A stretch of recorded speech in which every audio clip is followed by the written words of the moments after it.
The following program deals with a controversial subject. The theories expressed are not the only possible interpretation. The viewer is invited to make a judgment based on all available information.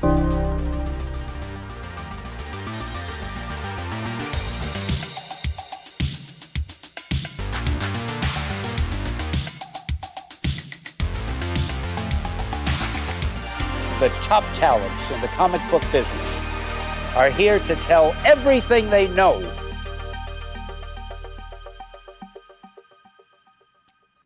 We're hoping the third time is the charm.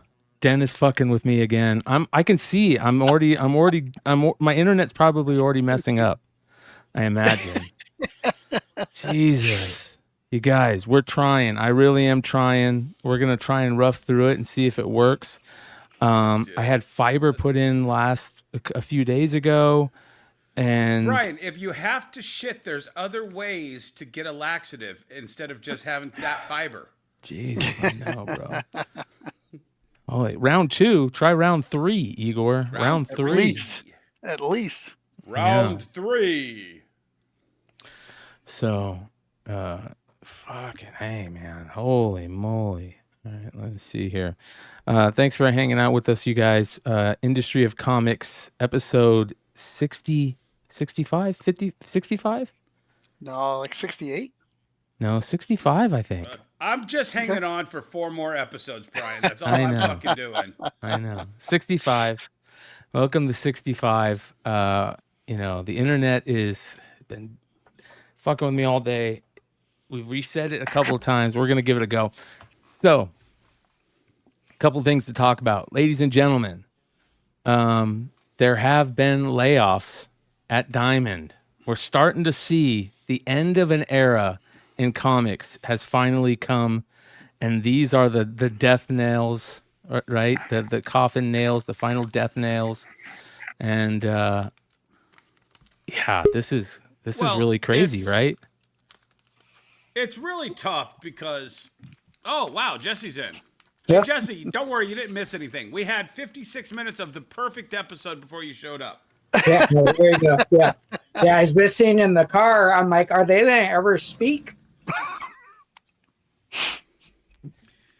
No. So what we're looking at right now is a lot of what we told everybody, which was whatever comes out on the other side of this Diamond bankruptcy is not going to look like Diamond Comics. The Diamond Comics you knew is gone. It was gone January 6th when they made that announcement. It hung on for dear life. I don't know which way it would have went if it had gone the other direction. I'm sure there would have been eventual layoffs, but as we were told here on this show, they didn't intend to fire anybody. They wanted to learn the comic book biz and integrate that into their operations. This company looks like it just came in and went wholesale slash. I mean, probably everybody that had to do with comics, right? No, and toys. They walked into the Gentle Giant and Diamond Select and just said, guys, we're shuttering it. Yep. Put down what you're doing.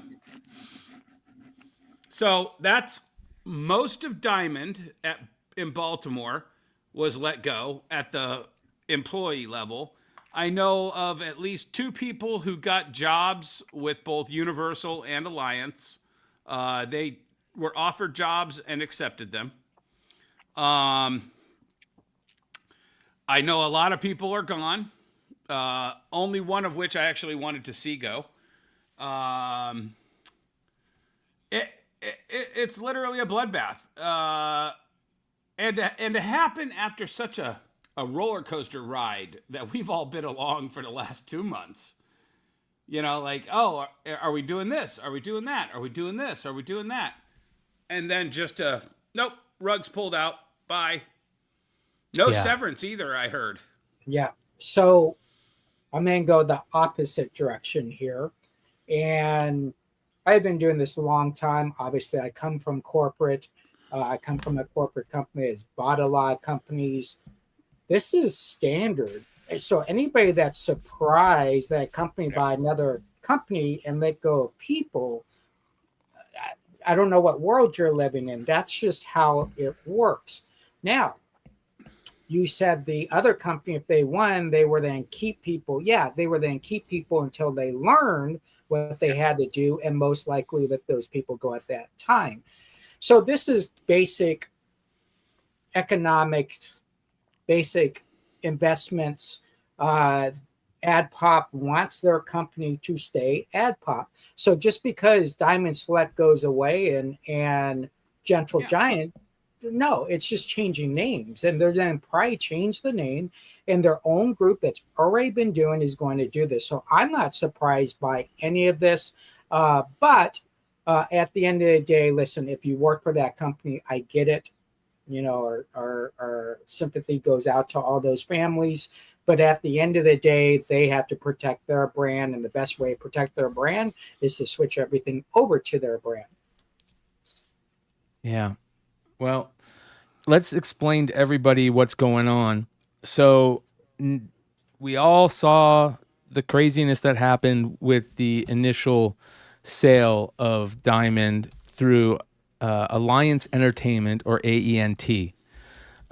They were mainly a music and collectible distribution company, and we all thought that was going to happen. It fell through. There was a couple weeks of, you know, who was going to end up with it.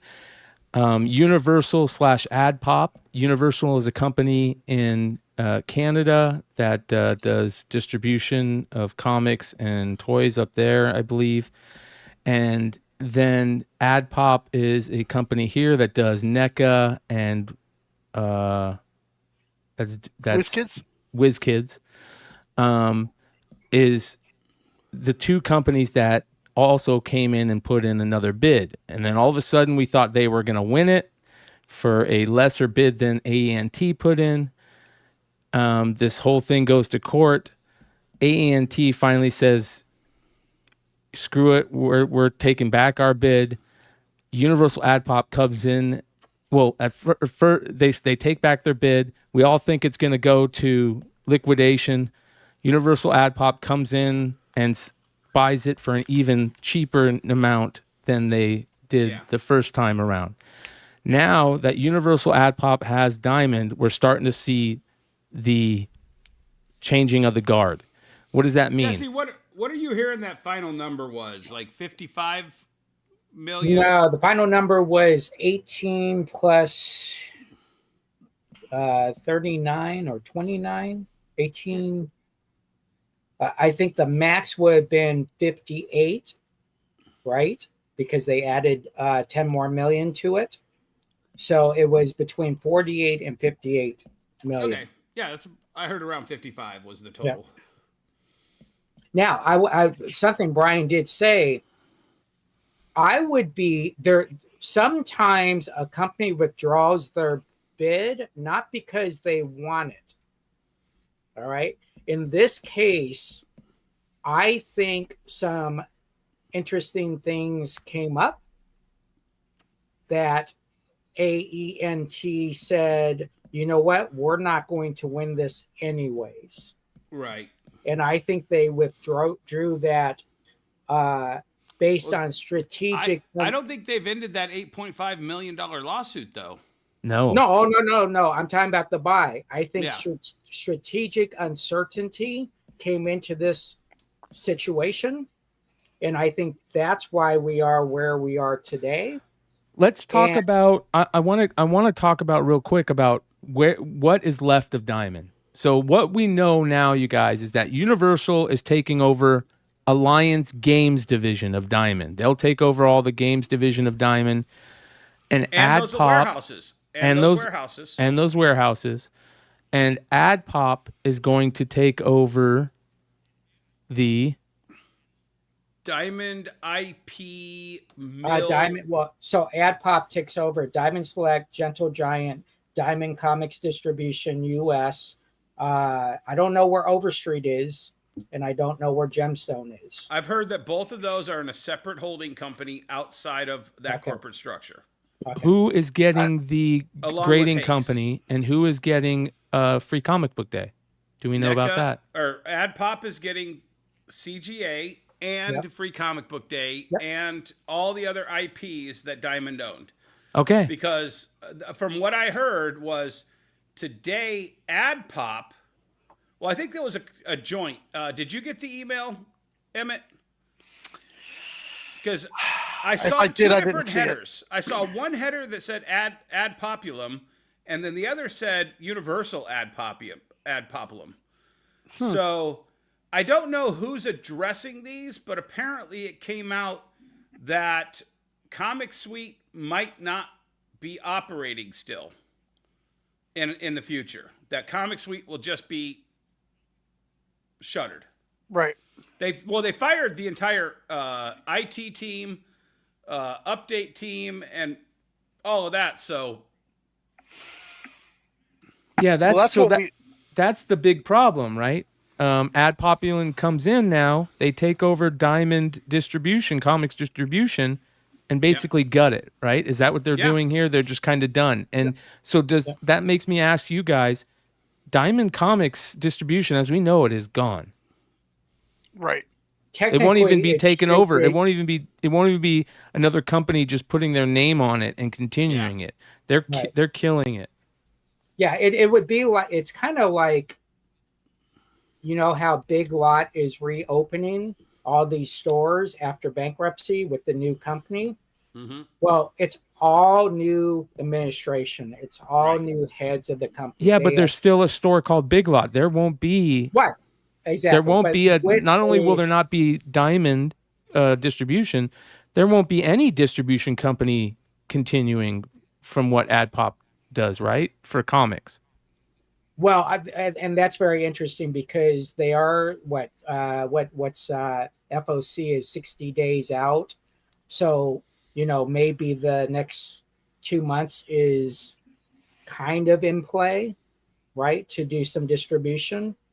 We don't know who's in the warehouse, but I think 61 days from now, it's very interesting. I don't know when FOC comes up. I'm still getting comics. I'm still getting comics from Diamond. Well, you should be still getting comics from Diamond. It's when how long is that going to last? Yeah, FOC. When is the first FOC for AdPop? That will be the interesting part. The FOC is still on Diamond. That's interesting. Yep.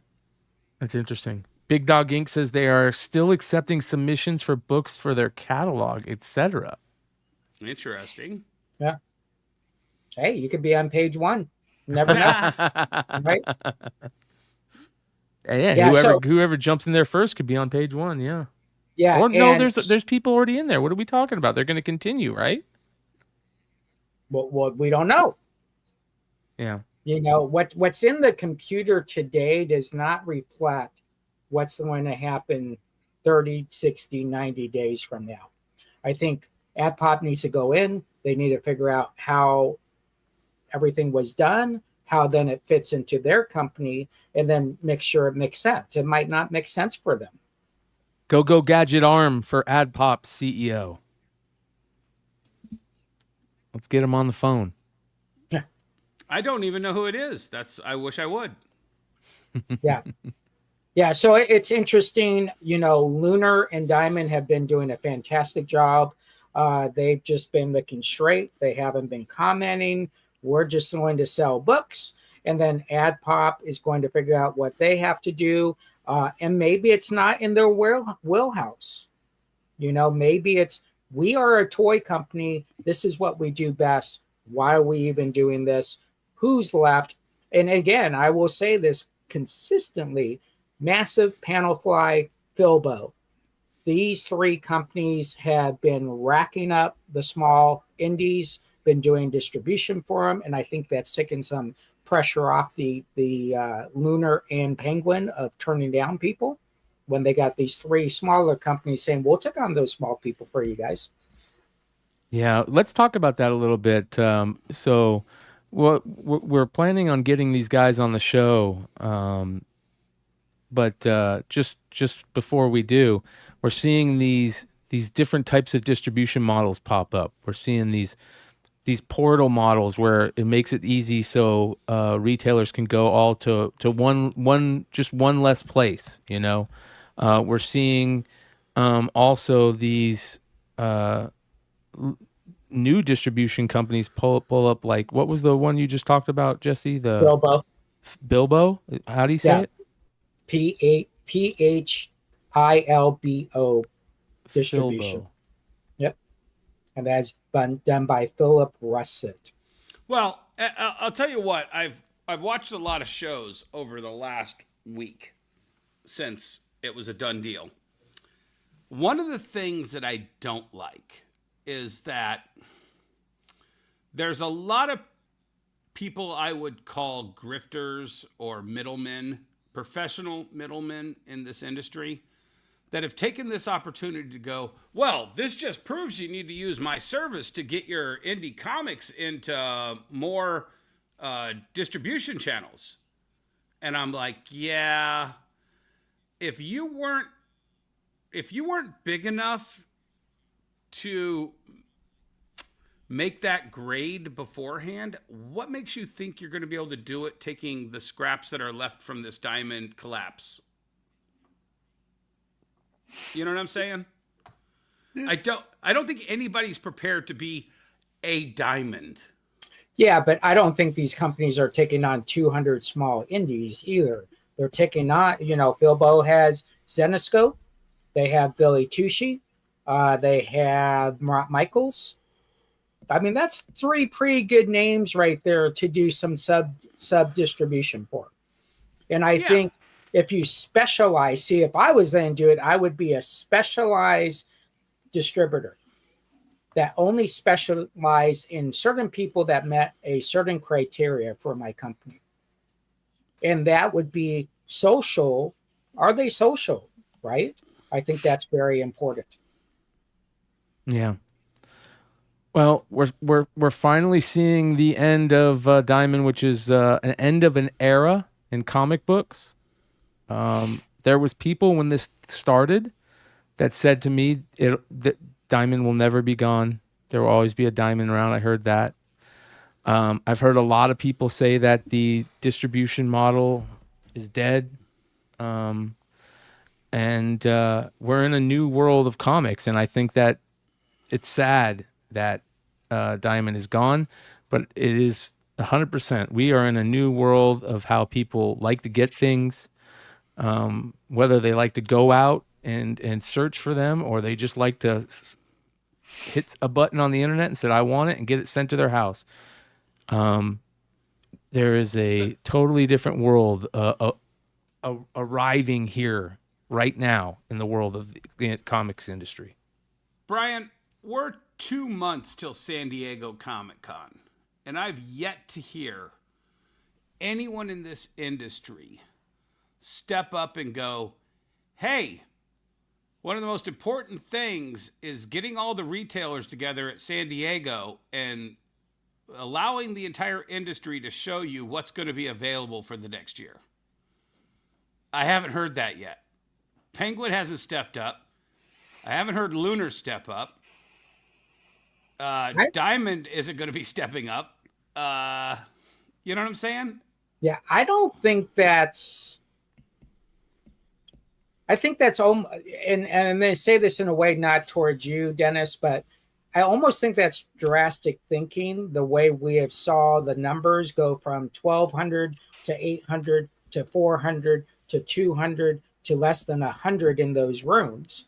Yeah.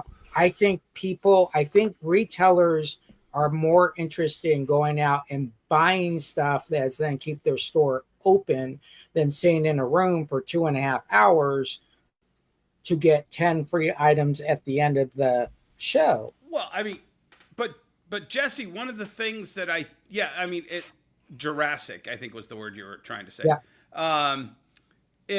It isn't ancient ideas to want to hear what this industry has. But as the industry segmented with Lunar, then segmented with Penguin, all of a sudden it became less important. Marvel still showed up, and DC still showed up. to the Diamond presentation last year. Okay. Now, they were still doing it because they still have a vested interest at that time of keeping Diamond selling whatever minor amount of comics they were selling for them. No. What did they talk about at that meeting? They talked about freebie stuff. Yeah, that was we and I are going to disagree on that because I think that was one of the best things I heard at that entire thing was really? We're sending you bundles of. Yeah, on my phone, that showed up on my phone while I was in that room. So that goes to tell you don't have that. My whole point is socially, you don't have to have that gathering. You can do it via. No, I agree with that. I agree with that. That we don't have to sit on a Saturday afternoon or Friday. I don't even remember when it was. But the fact that there was a cohesive element still in the comic industry for retailers, that's going to drastically change. And as I said on this show a year ago, after that, you go to those morning sessions and you didn't think that there was anything wrong with the comic industry. It was all buy these services, buy these things, buy these things. The industry's fine. Keep buying. Meanwhile, idiots like you and I were sitting here going, no, it's not all puppies and rainbows here, guys. You need to start preparing. Don't start taking the life draft apart and building bookshelves. What was the grommets for? Jerry made a comment. When was the last time you saw a really great new comic come out? ? And he said, don't blame it on AI. But I was just saying, when was the last time I saw a really great comic come out? Grommets was an amazing comic. Absolutely amazing. There are really good comics out there. Here's the problem. There's only a few of the bigger publishers out there that are putting out good stuff on a regular basis. When they can't make money off of volume anymore, off of comic book shops buying large amounts to sit on their shelves, they're going to stop. They're going to change the model. They're going to change the game to where either it's profitable for them in a major way, or they just don't do it. Can you put Vinny's question up? Yeah, where is it? Yeah, while you're pinning that question up, Emmett, have you been to any of the retailer summits? Yes. Okay, tell us your opinion on retailer summits. I do it for networking with other shops, and I like to touch flesh. If it was online, it would be online, but the people who like to do what I do will end up at Comics Pro. Comics Pro will grow if there's no retailer convention. I think there has to be a place where retailers can go talk to other retailers, whether it's Comics Pro or Baltimore. I think you're right. Vinny's question is, Dennis, if the industry goes the way of digital, in your opinion, do you think floppies will become more expensive or level down because of availability? So I'll answer this with a shameless plug. I did a video on YouTube, and you can Google it, Hippie Record Store. The record industry went through this exact same situation, except for it was way worse. Everyone was pirating music. Everyone had ceased to buy. Tower Records were dissolving overnight. Virgin Records, all the giant record chains were closing. It was brutal until about 2005. I want to say that's probably 95 from kind of Napster's heyday to the birth of Jack White starting Third Man Records and going back into vinyl, and then 2008 Record Store Day, and then to now, where records exceeds all other physical forms of media being sold in the market. But the answer is, I just watched an amazing video on, is vinyl overpriced today? And he did a whole breakdown about how vinyl is slightly above. I think it's 50% higher than what the inflationary cost of vinyl from the 70s to the vinyl of today. So it's about 50% over. But Metallica bought a vinyl pressing plant in Ohio or Kentucky or Tennessee or something. I don't remember. And then, Jack White has his vinyl pressing operation here in Detroit. And there's a growing amount of vinyl pressing companies. There was actually just a shortage of the material that they make vinyl out of. I know this is getting boring, but just stick with me for a second. But he says, and I believe this, as vinyl is right now 50% higher than the inflationary old vinyl, the more of these printing presses and the more of these labels that start producing more vinyl into the market, that price is going to come down, because right now there's no competition. There's no massive amount of competition. So the same thing's going to happen with comic books.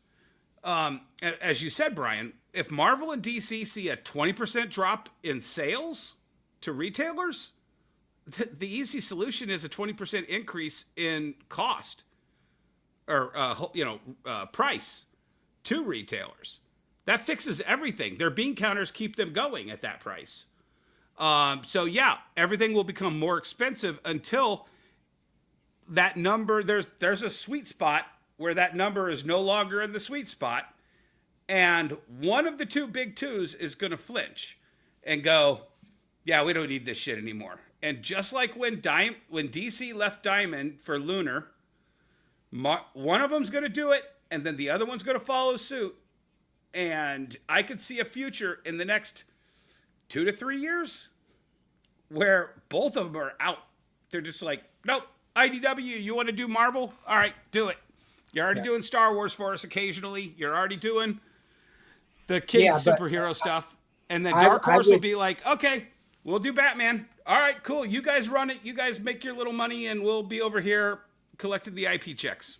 Yeah, but what I think is what you got to look at is when you see what Image has done, and all these people that do Kickstarters, and their average first book is $20. So I think if Marvel and DC is smart, is they do let other publishers do their product lines, but then they do 4 Kickstarters a year. And those Kickstarters will exceed anything that's ever been done. Yep. I think it's, yeah. Oh, sorry, go ahead. No, I was going to say, so that's the model. So here's a prime example. I have a box full that comes out tomorrow of this book.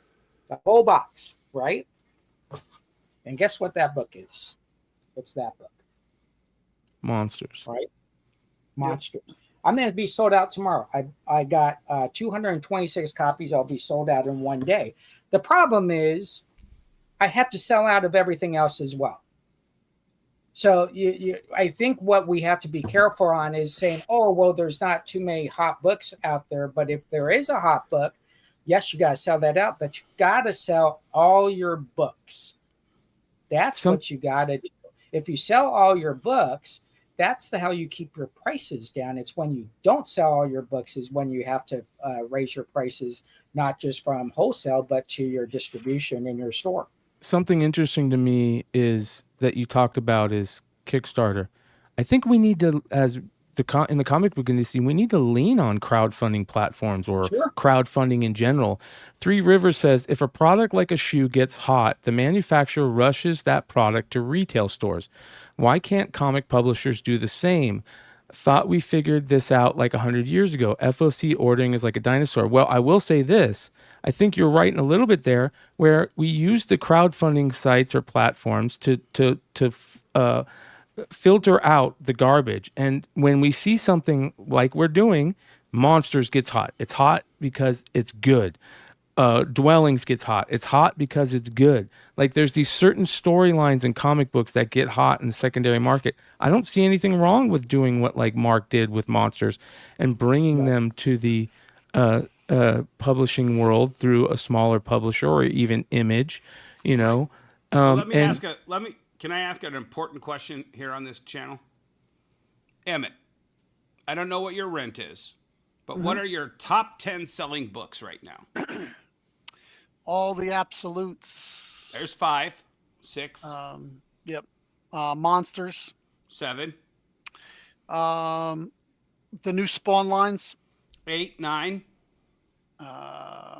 grommets. 10. Okay, those are your top 10 selling, right? Yep. I know your volume, Emmett, because you and I have talked. It's tiny. Can you pay your rent with selling those 10 books a month?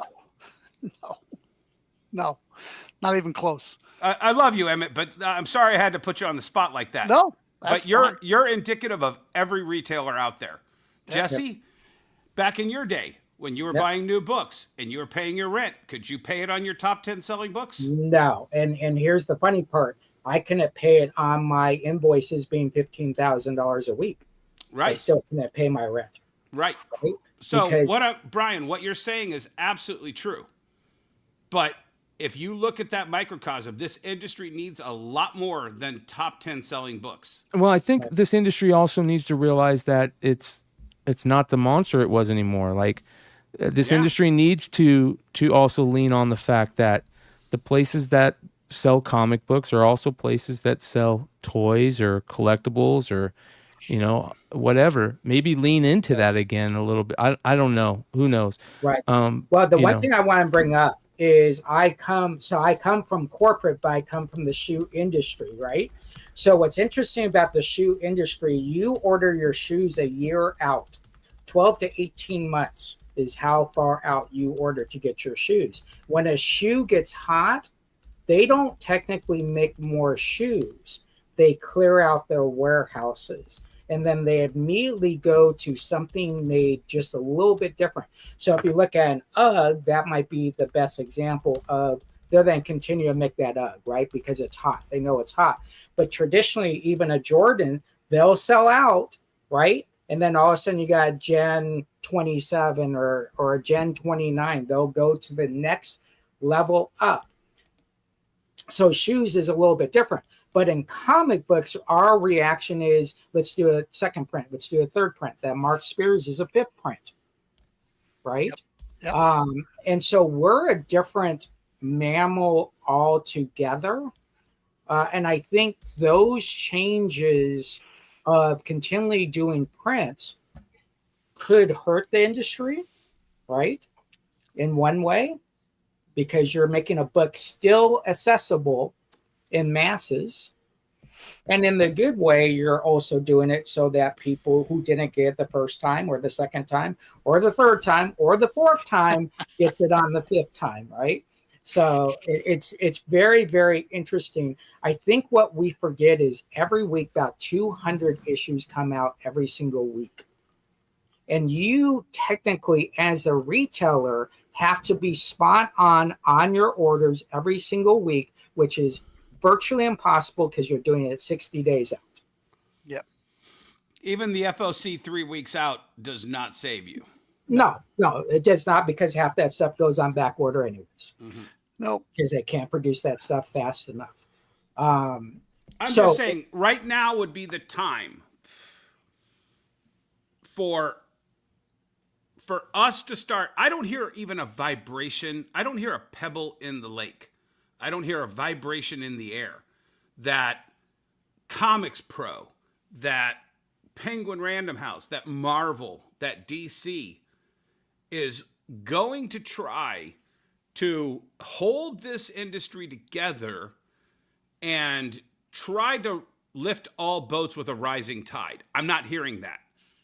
I'm not hearing the executives at Marvel going, hey, we know it's really traumatic right now for you retailers. And yes, we still are going to be publishing all the books that we publish. But we'd really like to get together and hear your ideas on how, as an industry, we can lift everybody up. No, it's just buy more Marvel, buy more DC, buy more Image, buy these blind bags. This is going to save the industry. Buy this thing. That's not what's going to save this industry, guys. It's just not. I don't think they're focused at all on the industry.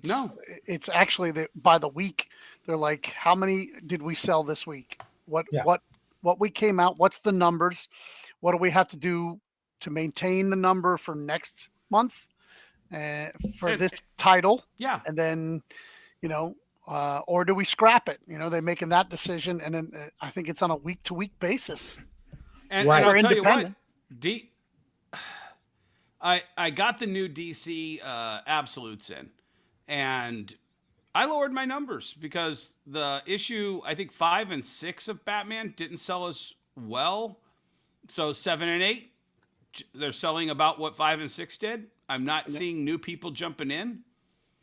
No, there's no jumping on point until the first arc is done at issue 7. So the new jumping on point is 8, right? No. So the story arc is 1 through 7 or 1 through 6? Yeah. Wow, 1 through 7? They had to add something happened. I don't know whether the artist got sick or couldn't do an issue for whatever reason. There's another artist that does an issue, and the issue is not in the arc. Right. So it's like an add-on. So that's why it's 7 before the arc ends instead of 6. Okay. So I think what you got to look at is, I don't know how corporate comics works. I know how corporate America works, but I don't know how corporate America works, because traditionally what you have is in the Flash world, right? So a Flash world in the corporate world is, oh my gosh, how much do we have up? We have 100,000 up. Okay, how much did we do last year? 120. We're down 20,000%. It has nothing to do with Marvel, DC, or Image. Jesse, so I would be very interested in how Marvel does it, and do they go by a dollar amount or do they go by a title amount? At the end of every year, I used to wait with bated breath. Every month, I could not wait for those diamond pie charts to come out and to tell us how much we were up last year, how much we were down last year, how much this company was up, how much this company was down. Since COVID and since Diamond lost the monopoly, we have not gotten a single report that I would trust worth anything. Right. No, I mean, seriously, honestly. No, absolutely. This industry doesn't give us those numbers because those numbers are not good. Do you think during the whole return policy thing, when everything was returnable, that they were notifying their shareholders that all these books got returned? No, they just said they sold them. Yeah. And then wrote them off when they got them back. Yeah. You know, as industry, there was an article not too long ago where, maybe a month ago, where they were talking about how comic book shops are reporting double-digit growth, and listen to this store say this, and listen to this store say this. And they finally go, but there is one store out there that feels this way. And this guy just lays it out. He's like, I'm going to take, DC and Marvel can't put out anything good. And it's getting ready to be on 2 years since Night Terrors, which was garbage. And I'm going to take all my Night Terrors and send that to DC. And I'm going to take all my Convergence and send that to DC. And I'm just thinking, we're right back where we were, man. You know who sold a lot of Convergence? This guy, I call him Mr. Convergence. He has sold so many Convergence, it's crazy. I think he sells them on his live stream shows, and that's Drew.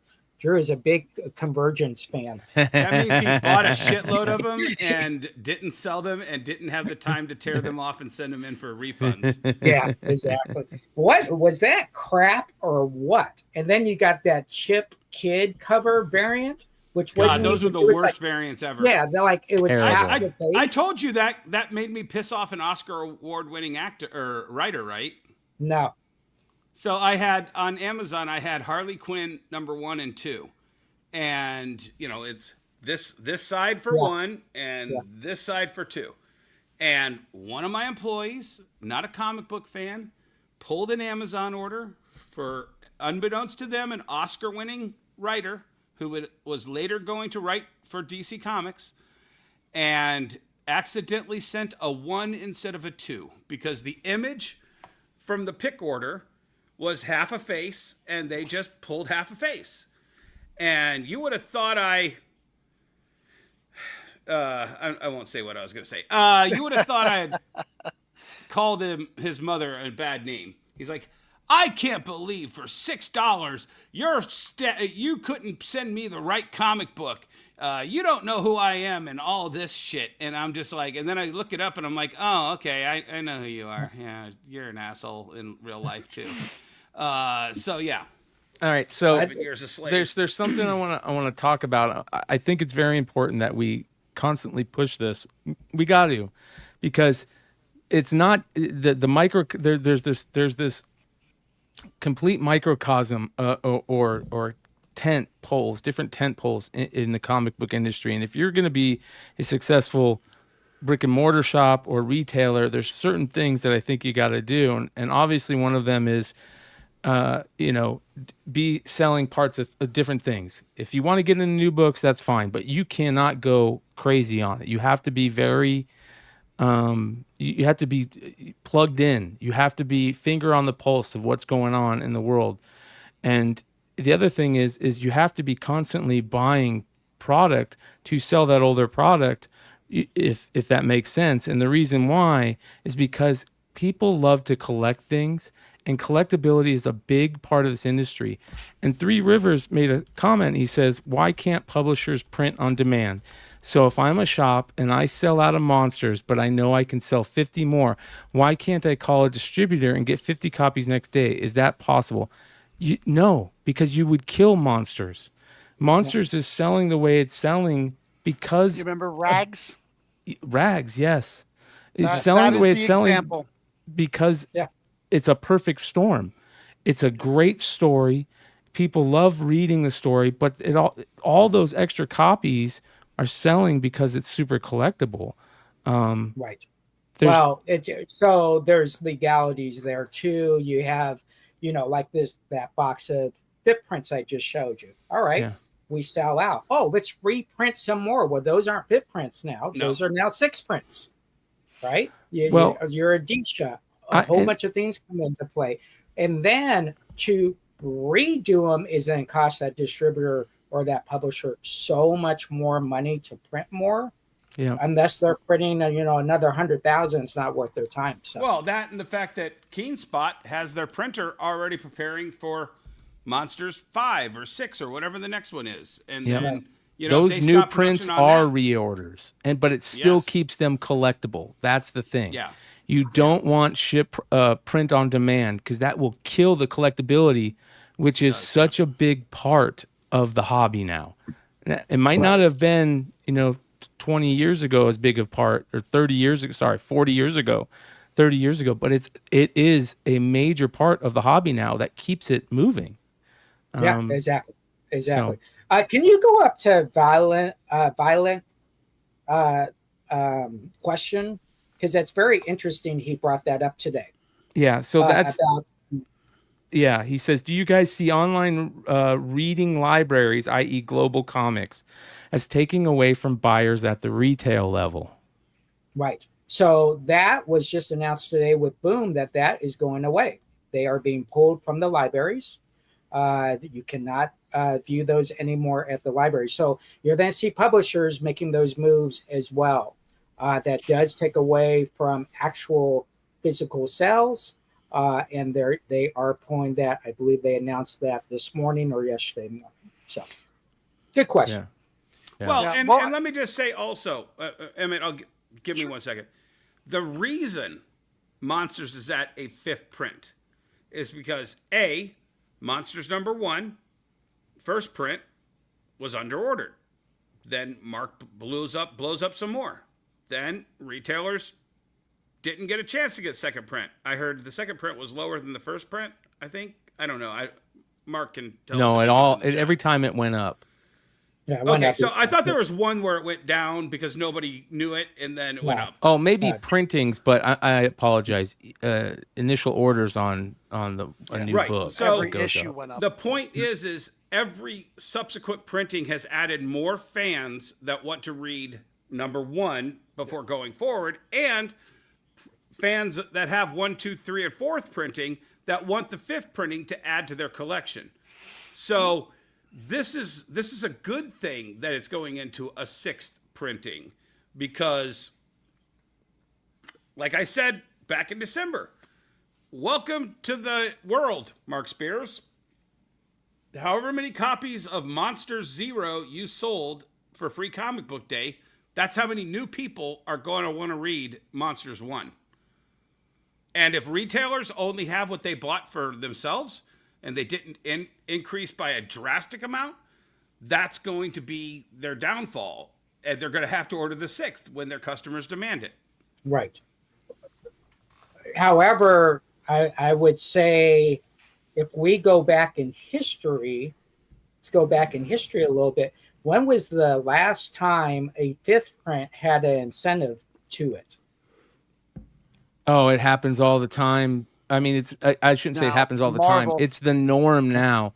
Marvel's doing 2nd print 1 in 25s, 3rd print 1 in 25s. I don't know if they've done 5th print, like you're saying. That's crazy. Not popular enough. Yeah, I don't know if anybody's done 5th print incentives. That's why it's so crazy. Yeah. But let's go back even further. There's a perfect example of this that's blowing up over the last several years. The Killing Joke had a 1st print, and Green. then they changed the color. 2nd Yellow. print, changed the color. Blue. 3rd print. Now there are people that have to have, I think there's 13 printings? 14 Yeah. printings There's even more if you consider the foil. I don't count any of the cash grabs over the last 5 years. I'm talking about just those initial DC. Well, I got one for you, Dennis. They're redoing a cash grab. Remember a few years ago, they put out the Harley Quinn Joker dance cover by Alex Ross as a foil and a reprint with a cardstock cover. DC's doing it again. They just solicited it. They're doing it with that, and they're doing it with 880 again, which is ruining the collectability of the coolness of that original 880 because it, Or is that short-term memory? No, that's how dare you give dealers 10 times what they paid for it. So are you telling me right now? You have to pay the publisher. If you're telling me you're a retailer right now and you don't order that you're being smart. No, retailers are obviously going to order it. I mean, exactly. So if retailers, it's not the publisher. We're the customer. It's the retailer who feels that their customers have short-term memories, or their customer doesn't actually. They're not old enough to have one of those. Right. So I think you have to look at everything across the board. Yeah. You're right. It's when Brian says it, it makes sense because Brian has seen all 6 of them. I mean, so honestly, is this going to be the 2nd print of the facsimile? Yeah. So it's a separate printing. I think they're calling it like 2023 facsimile and 2025 facsimile or something like that. Yeah. Oh, okay. As long as there is a difference, it can be collected. Somebody who's a completionist. We all have completionist customers. We all do. Yeah, this industry needs an enema. It really does. Well, I want to move on, but before we move on to our next topic, I also want to bring this up. Super 7 also put out a post, I guess recently, talking about how they had layoffs and they are due to the tariffs. I thought this is pretty interesting. It says that they had. It says here that, as you may have heard, we had to make difficult decisions to let team members go, and he said basically, make no mistake, or as you may have heard, we had to make the difficult decision to let team members go. These are people who are doing the best work in the industry, none of whom deserve to be let go. I want to be clear that this reduction in staff is a direct result of the tariffs applied to our industry. The preceding 6 months before the tariff announcement had been Super 7's best since the inception of the company nearly 24 years ago. Then the landscape changed overnight. Makes no mistake, the tariff is a tax on American companies and the American consumer. The people who lost their jobs the last week were Americans across 16 different states. The 145% tariff effectively shut our business down, bringing new inventory leaving the factory to zero, compounded by massive tariffs on pre-orders, product already on the water headed to the consumers. This week's change in the tariffs to 30% is still a massive increase to the industry that requires significant change to work within. So this is the part that I think is interesting. He goes, so what does that mean for Super 7? Well, it means we need to be smaller and focus on the core of our business while being very specific about what we make. This allows Super 7 to be safe for the future and continue to deliver the awesome product we are known for. We still believe in the joy that making toys brings to all of us. We believe that the future will be better. We look forward to continuing to deliver on that joy for the future. We hope to see you there with us. So there you go. Ooh, that's a lot to unpackage. Dennis, before you say anything, someone needs to hire someone who knows how to write something to the public.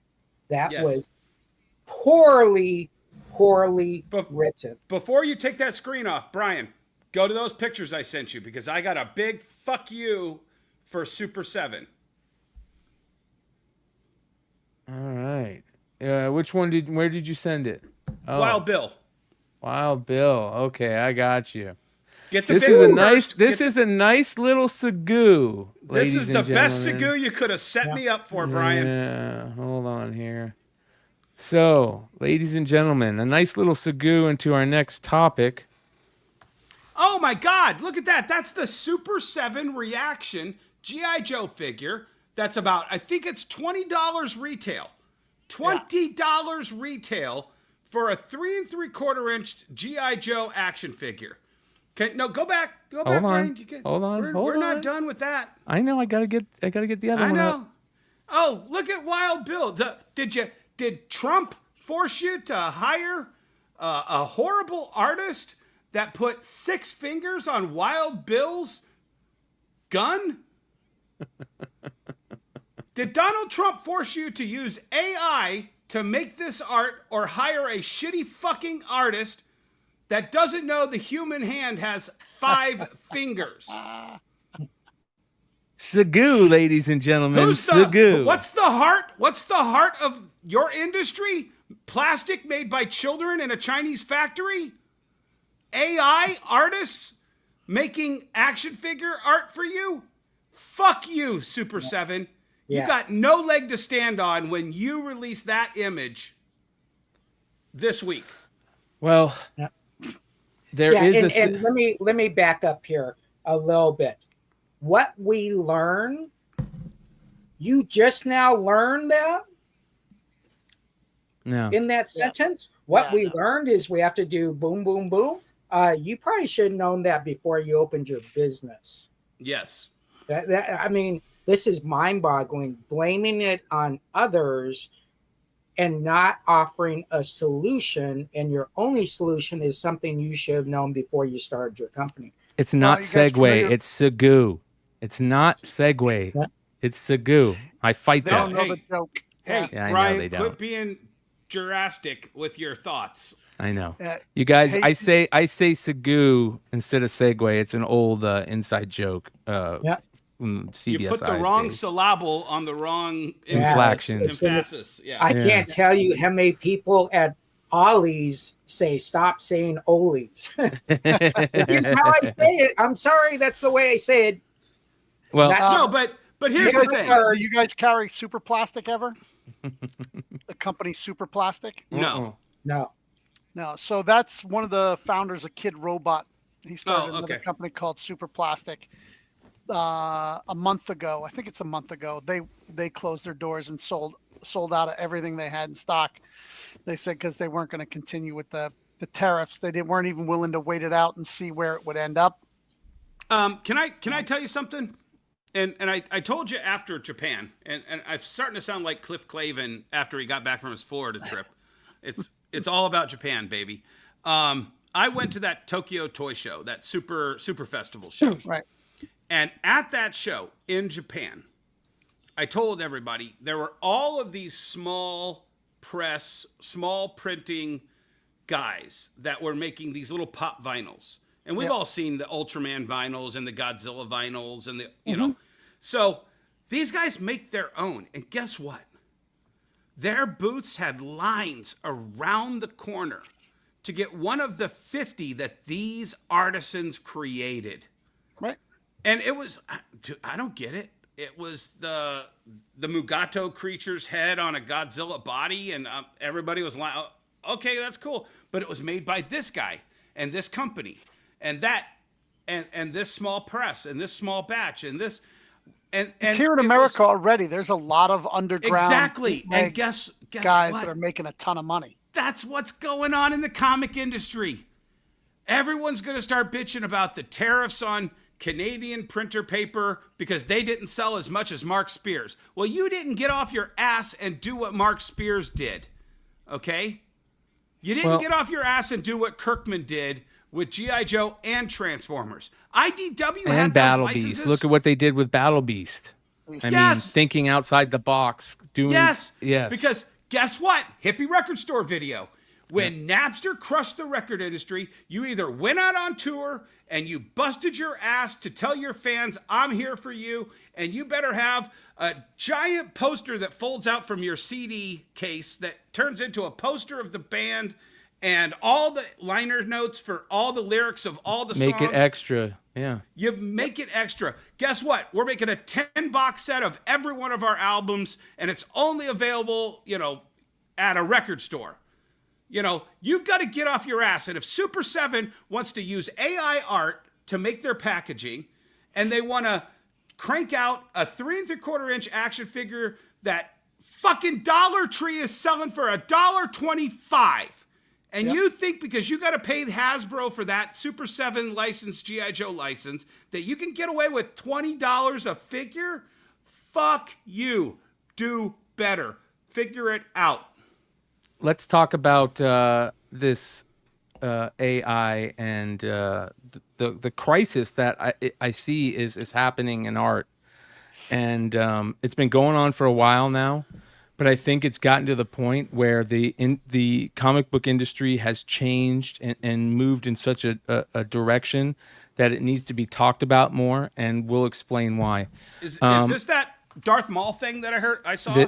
This is. I want to give a big shout out to our friends Bird City Comics, who today had to put out a post on their IG about a recent cover that they had planned to do.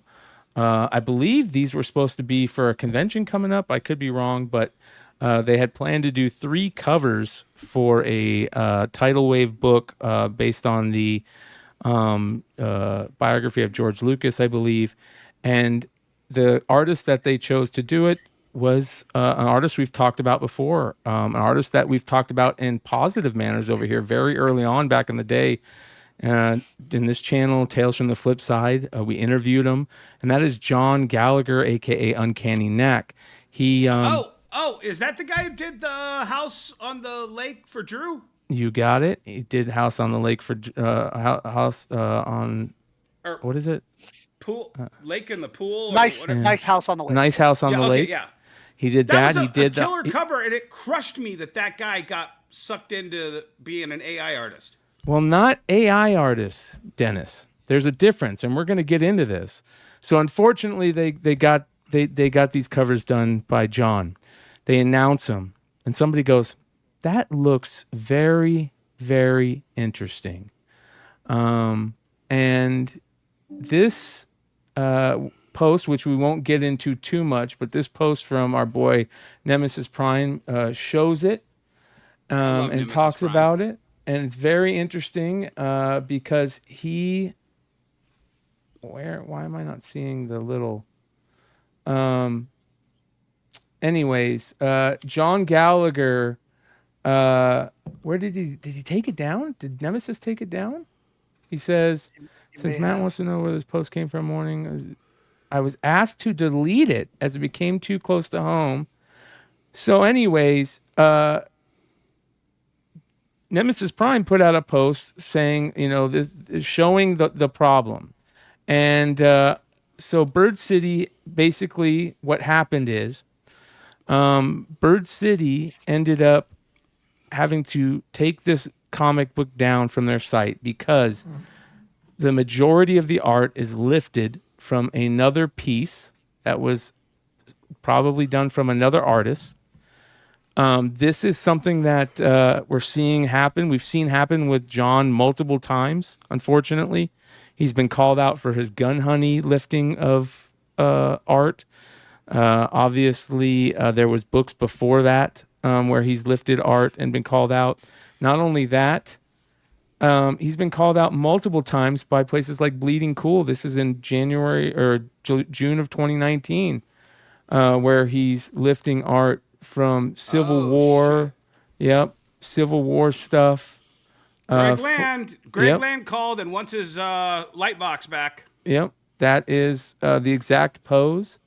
As you can see, there's that, and this is where it comes from. It's just this flipped. Like, not only that, there was June of 2019 where it's tons of Transformer art, and he's basically he's a very capable artist. So I don't understand this, and we've talked about it before. Whether it's time management. Time management. You're right, and it's sad because, as you can see, there you go.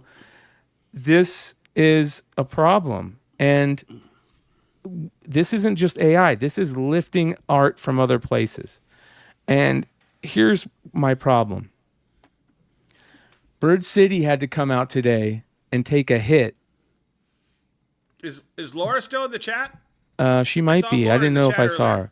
Bird City had to come in here and take a hit because we weren't as vocal. Either that is content creators out there, other retailers, the retailers who did the books that may have gotten burned. We need to be vocal when this happens so another person doesn't have to have happen to them what happened to Bird City today, where another retailer that could be your friend, if you're a retailer out there, maybe you caught another artist doing this, but you still put out the book and you let that artist continue to do these things. And it's a bad name on our fellow retailers, our peers. It's a bad name on our peers' brand. It's a bad name on comics in general. And we need to call it out when it happens, because if you don't call it out, it's going to continue. John Gallagher has been found out of doing this multiple times now. And Dennis, you brought up AI art. There's also AI art that is AI is getting better.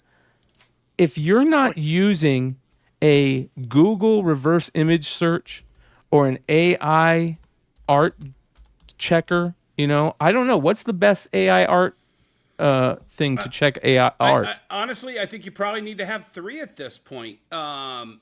You better have and not all publishers, but at least one publisher.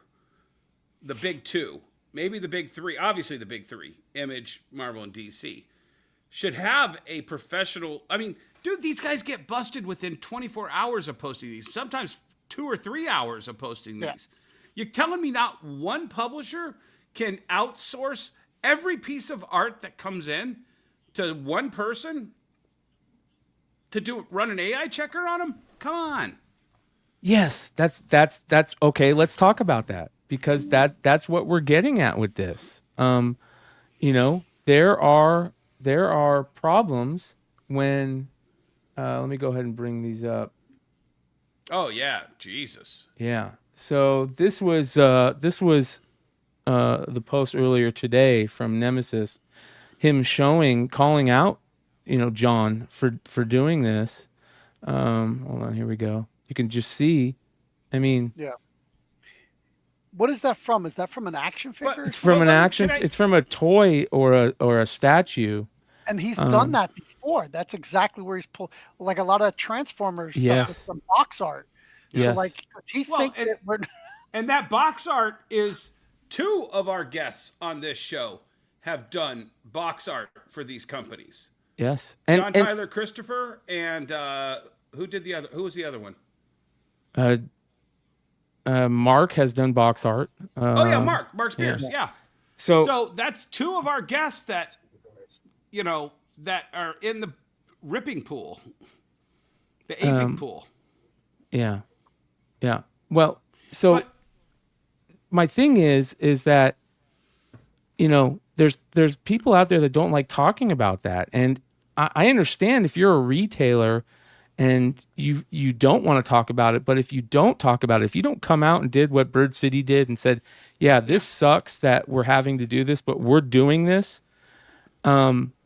because of this, then we can talk about it and we can let other retailers know that this is happening. And you need to be more vigilant if you're a retailer on, checking if you're not seeing sketches, from these artists or little first tries or, hey, this is what I'm thinking. If you're just getting the art back right away, you need to check that art. I'm sorry. Yeah. I hate to say that. I apologize to all the artists out there that might take diligence. offense to their art getting checked. But let's go. I think you're skipping something here. What are the steps that a retailer does to do a cover with a publisher? I got contracts. Why aren't there contracts also? That's another thing Emmett brought up in our call. You submit your cover to the publisher. Yeah. That publisher's job is to approve that cover. So Bird City can come out and do all they want, but whoever they did that Tidal Wave needs to come out. Darren needs to come out and say something. Yes. Needs to come out and say, here's where the buck ends. We failed to do X, Y, Z. Bird City did a great job doing it, but it is not Bird City's job to do that. I want to take us back 60 episodes, Brian, because we brought this up. We had Darren on the show. Beginning. Yeah. Well, no, I'm talking before that. When we had the horrible IP infringement. Yeah. IP infringement. I'm sorry. And I love Bird City and I love Darren. And, but this is fucking Darth Maul. Owned by Lucasfilm. Oh, 100%. That's the other thing. The fact that you even thought you could get away with that in the first place? Yeah. Oh, I know. It's a homage. It's a whatever the rule is that you're. It's 20% different, so it's not. It's fucking Darth Maul. Okay. Not only that, but you ripped it off of a Darth Maul licensed product. Okay. Let's have the bigger conversation, which is we've already slipped down the fucking slippery slope when it comes to just ripping off intellectual property. Before we even get to Darth Maul. Well, does Tidal Wave have an opening there because it's what's his name's life biography or whatever? Yeah, but you can't just put. I don't understand how you can just put Darth Maul on there. I don't know. That's a great question. That maybe we need to bring Darren back on and to say, Darren, explain this to us, like, because this feels at the time. Actually, Brian, can you pull up cover price? Yeah. And see all. I'm sure there's 100 other variants of Star Wars characters on these. I guarantee you. I'd be shocked if Bird City was the only one that said, "Hey, let's do Darth Maul. Let's do a Star Wars character on a George Lucas comic." Well, if I remember correctly, I feel like our first conversation with Darren is he was like very cognizant of that fine line that that they were walking, and that he was going to try and not step so close on that line. Yeah, I mean the Taylor Swift thing, and the I think he had the Stormy Daniels kind of was. I mean, they're all cartoony versions of them, so I think you get away with that a little bit better. If they had AI produce an image of Taylor Swift doing what Taylor Swift was doing on those Taylor Swift tidal waves, it would be a different topic. You know what I'm saying?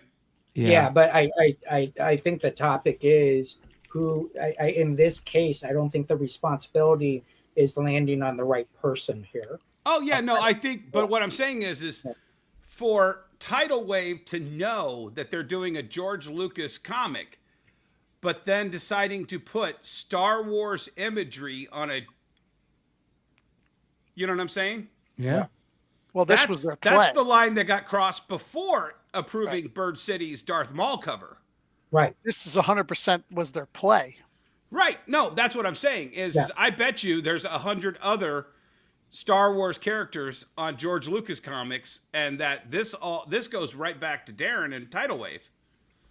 Yeah, and I think there is this notion that just like in anything that you do, in any business that you do it until your hand gets slapped, right? Well, how many times are you allowed to get your hand slapped? So I think that's kind of the controversies. Switch gears. The controversy's real when Swaggle House gets in here. Jesus. I mean, what do you think listen about this? Can I might have to crash out for a second here. We might have to spice up this show. Wait a second. We haven't had one tonight. Hit it, Brian. Hold on. We got to get into it. Let's do it. Yo, let's do this.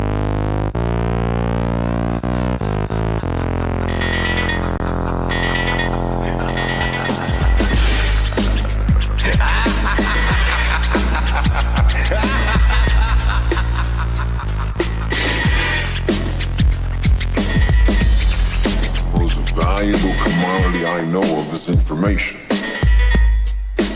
Wouldn't you agree? All right, let's get back into it. Swag, let's hear it. Well, I have to start by saying, wow, that I am shocked.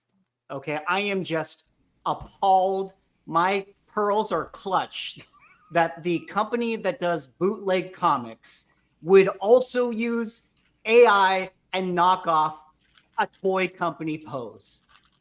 Like, hello, McFly. We're all upset that he knocked off a toy like pose company. The entire comic book is a knockoff of Star Wars. What are we talking about here?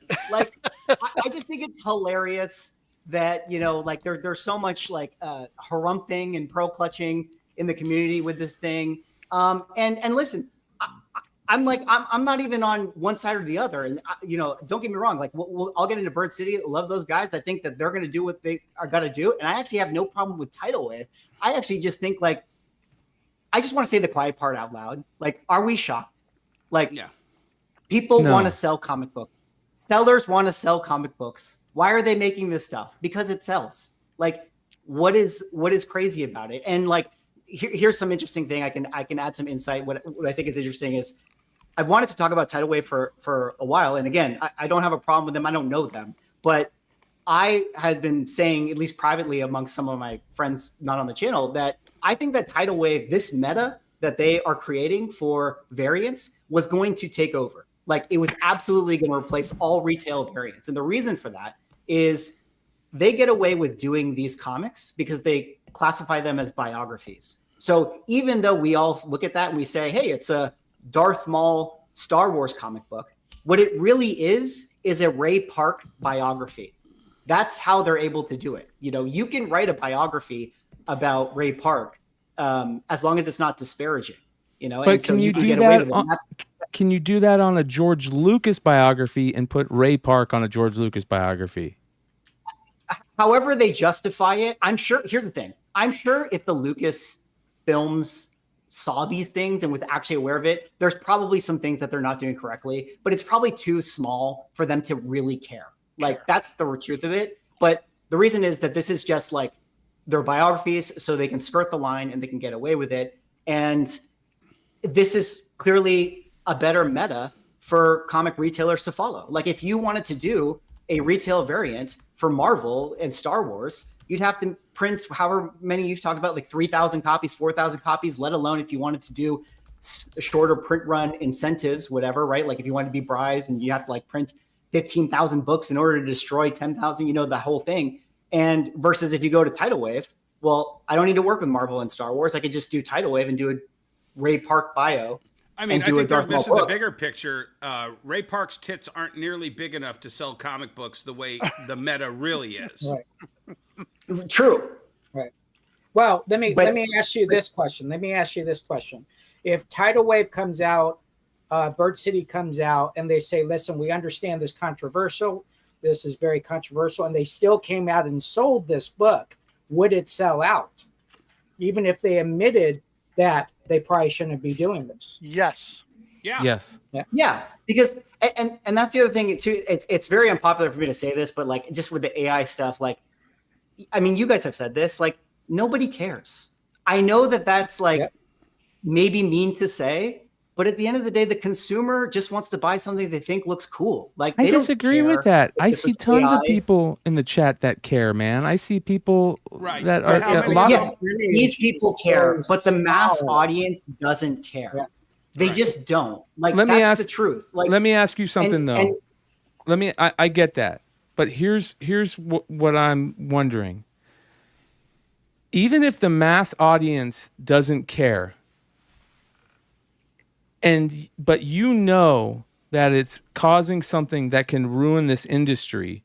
I don't know if it'd ruin it, but it's definitely going to change it. is it okay to be, as a retailer, be okay with it? And then how do other retailers look on it? Like, if Bird City did come out and said, you know what, which they didn't, by the way, great job, Bird City. Again, you did what you were supposed to do on this. If a retailer came out and said, yeah, we know about it, we're going to sell it anyways, do you think that their peers would be cool with that? Or would they be angry and be behind the scenes just letting loose about it? And if they do, does that matter? It would look bad on them because then they would be trying to hide it. What I'm trying to say is, like, if companies start coming out and they say, take Star Wars out of it. Let's say they have their own characters. It's like, yeah, I made an AI book. Like Television. He's like, I made an AI book. Here's the thing, and I'm going to sell it. And you just wear it on your sleeve. And it's like, yeah, I got an AI artist to do it. Like, people are going to buy it if they think it's cool. You know, It's like, it would only go against Bird City because, like, it would kind of go against their brand and it doesn't quite align with their values. But eventually, like, other companies will just do it and embrace it, and they'll wear it on their sleeve. And if it's hot, it's hot. Like, people will buy it. So that's kind of my thoughts on it. And I think in the LCS world, very few companies are out there saying, in the LCS world, doing this for a long time, very few of us say, look at what that store did. Oh my gosh. Here's who cares. We don't care. No, but here's who cares, Jesse. Bird City's done, I don't know, 200, 300 variants in the last several years. Yep, and they have a reputation of doing... And they go straight to these artists, and they get the best work out of these artists. And all it takes is one artist to get a hold of 10 artists, to get a hold of 100 artists. And if Bird City doesn't do the right move like they did today, they don't get the next 10 variants. They don't get the next 20 variants. So, sure, you could sell out a Darth Maul John Gallagher, but you're stuck with John Gallagher knockoff shit for the rest of your career making these. I think the culture right now, sadly, I've always been a counterculture guy. I think the culture right now is get the bag. It's anything I ever hear from everybody, get the bag, get the bag. It's not always about the bag. I want to point out one thing. Like, you know, I see some people in the chat saying that artists care, and I realize that I've said AI things like this before callously because I really do believe this. And listen, I'm somebody who, outside of YouTube, I write. That's how I make a living. Like, and so I'm very well aware that I'm probably going to be replaced one day too. You know, I understand this, and I think my point that I make when I say that AI is coming and it's going to take over and consumers don't care. Yeah. You know, because if they think it looks hot, it looks hot. What I'm actually saying to all people who are artists and writers is, like, the only protection you have is to, like, not be like, oh, I just hope that these companies take a stand for me or whatever. It's like, no, the AI is taking over. Yeah, so a company's not going to take a stand for you. You're right. You have to build your own audience, that people just want to support you and they want to support your work. And here's your process. And here's me drawing. And I post my reel of me making my art. And people just like that. Because people do care for the person and the craft. And I think that that's just the thing I'm trying to make a point of. Is it's like, dude, this train is coming.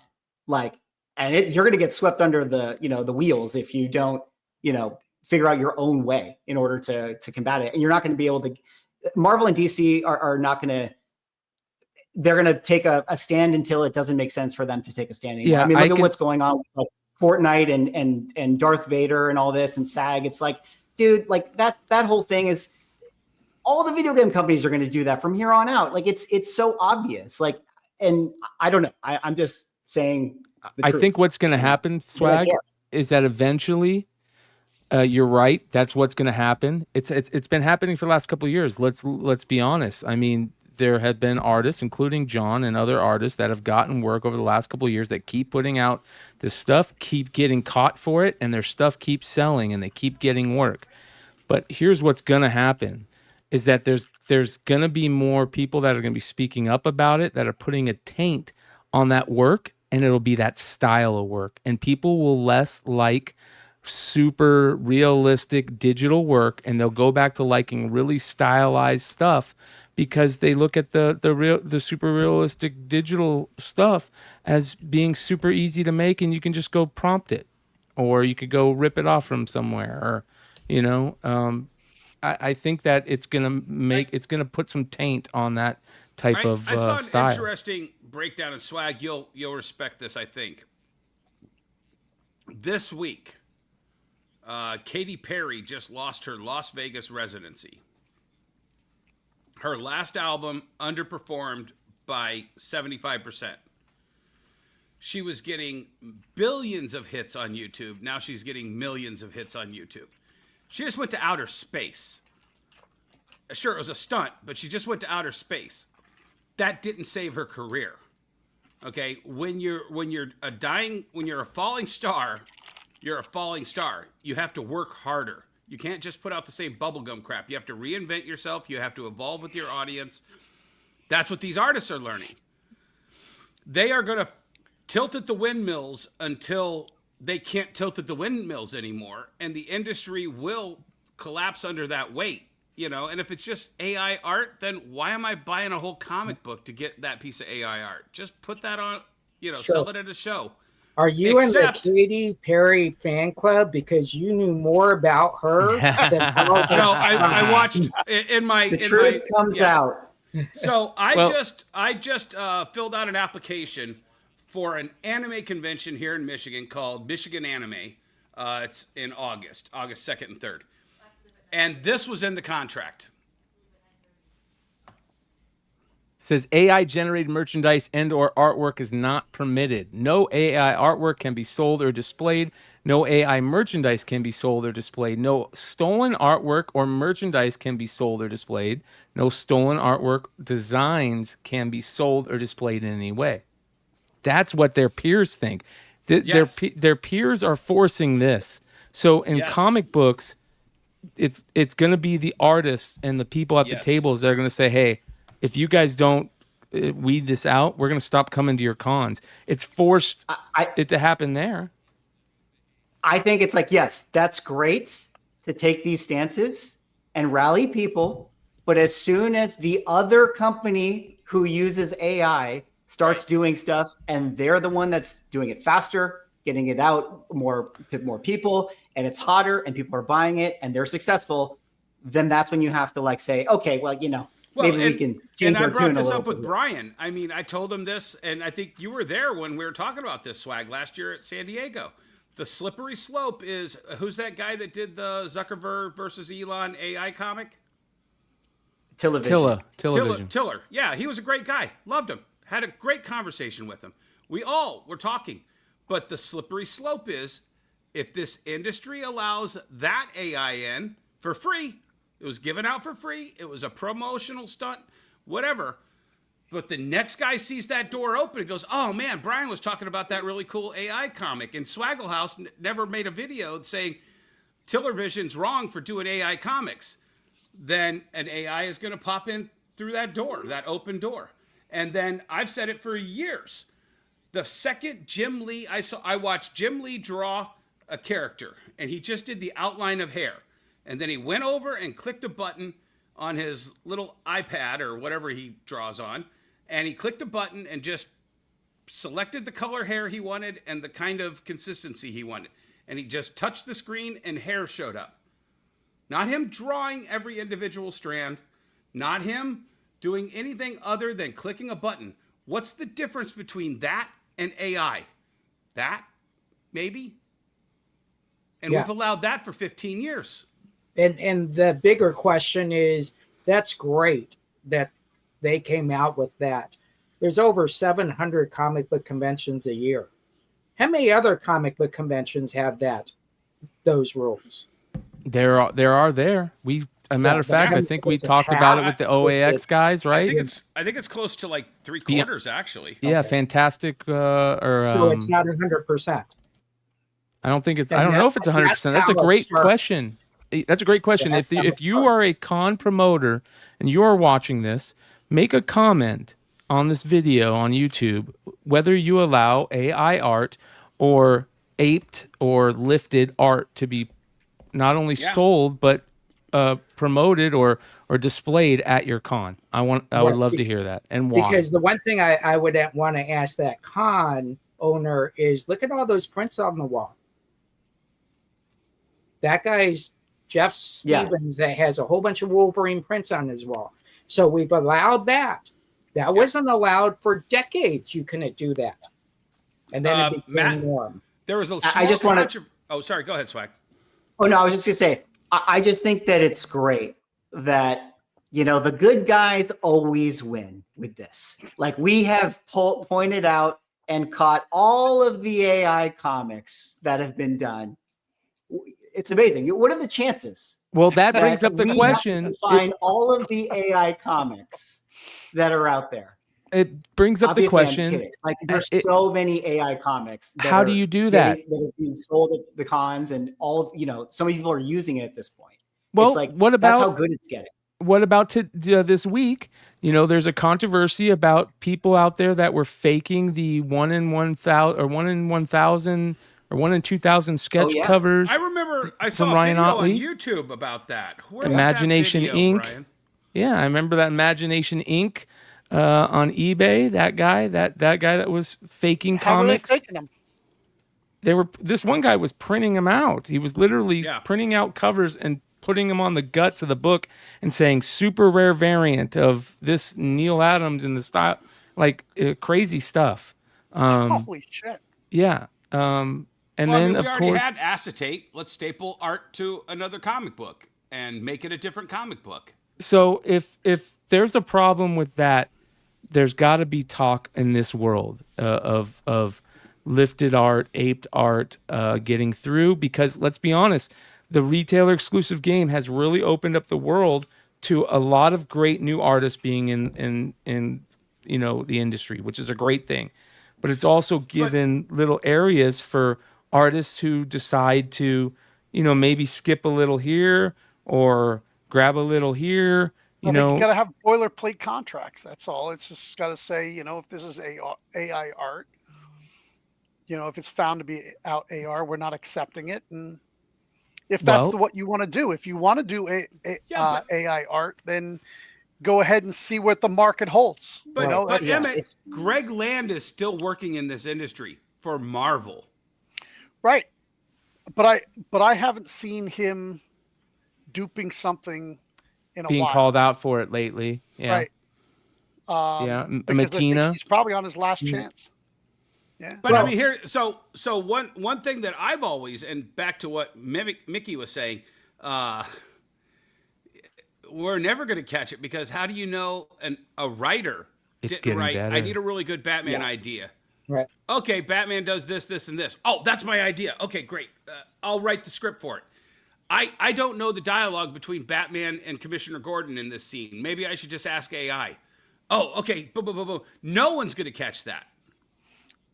No one's going to catch it. And same like you said, like your Jim Lee story about, a little AI assist here, a little AI assist there. Like people are already doing it. And you know what? Maybe it's good that the companies, establish a standard to give just everyone a little bit of that fear, that little pause. But the reality is everyone is using it. Like it's everywhere. Like in writing, in art, in film, VFX companies use AI all the time. Do you know how many comic books are made today that are anti-AI that have ads in it that are made by AI? Do you know how many conventions that say you are not allowed to use AI, yet half their webpage is produced by AI? We are in a day where it's not that you have to choose sides, but you have to have common sense. And the common sense thing is, it is at some point going to take over. And when are you willing to allow that personally or as a business? That's all that really matters, because it's everywhere. Everybody that says they don't use AI, I can find somewhere, especially in Marvel Comics with all their ads, the ads are AI. Because why? What's the first thing people do in business, especially in marketing and ads? They cut costs. Exactly. What is the least cost? How cheap can we do this? And if I have to pay someone to stand there when I can do it for 1/10 of the cost and just AI that guy in the suit, why wouldn't I do that? Yeah. And I think, and the last little thing, the key point to me is just, this is my own thoughts, but your power is not in taking a stand and doing the witch hunt of pointing out this person is AI, this is bad. Yeah. The power is if you, the company, or you, the artist, or you, whoever, are just going to do your own thing and rely on your own personal humanity and your audience for supporting your personal work. That's where the power is. It's not like we got to set up guardrails and SAG's got to come down and stop Here's people. the thing: at retail, we have to have relationships. We have to have relationships with publishers. We have to have relationships with artists. We have to have a relationship with customers. Yep. You have to rely on your peers, the artists you work with. You have to lean on those people. You're right, Dennis. And the thing is we can't forsake one for the other. If the customers want AI and that's what they want to pay for, Mickey's right. This is a cat that's long out of the bag. Pandora's box is well I don't open. think they do, though. That's the problem. I really don't think they do. If they knew... I don't know. I think, but they know that the tidal wave books are not real Star Wars books, and they're still buying them. Do they? Yeah. I don't think they all do. Cool. I don't think they all do. I think that there is a okay. Here's what I think. I think that there is a big group of new comic book collectors, readers, people that are new to this hobby that have just joined in the last 5 years, and that includes retailers. And I think that they don't have the vast history with how the comic book community is, how the comic book community, the world has been set up. They don't know about aping or lifting art. They don't know about how important it is to keep comic books in this periodical art world. Like this is what comic books is, and they think that they just see somebody on a cover, that means it's a Star Wars book, or that means this. I think there's a lot of people that buy tidal wave books that are just buying it for the cover. They don't read it. That's obvious. But I think that if they knew that it wasn't a Star Wars book, some of those people would not buy it. Right. Brian, I can tell you're absolutely wrong. I go to conventions all the time. We all do. How many people have seen knockoff Legos at a convention? Nobody cares that Lego didn't get their cut. They just want to buy an Lego with a plastic balloon.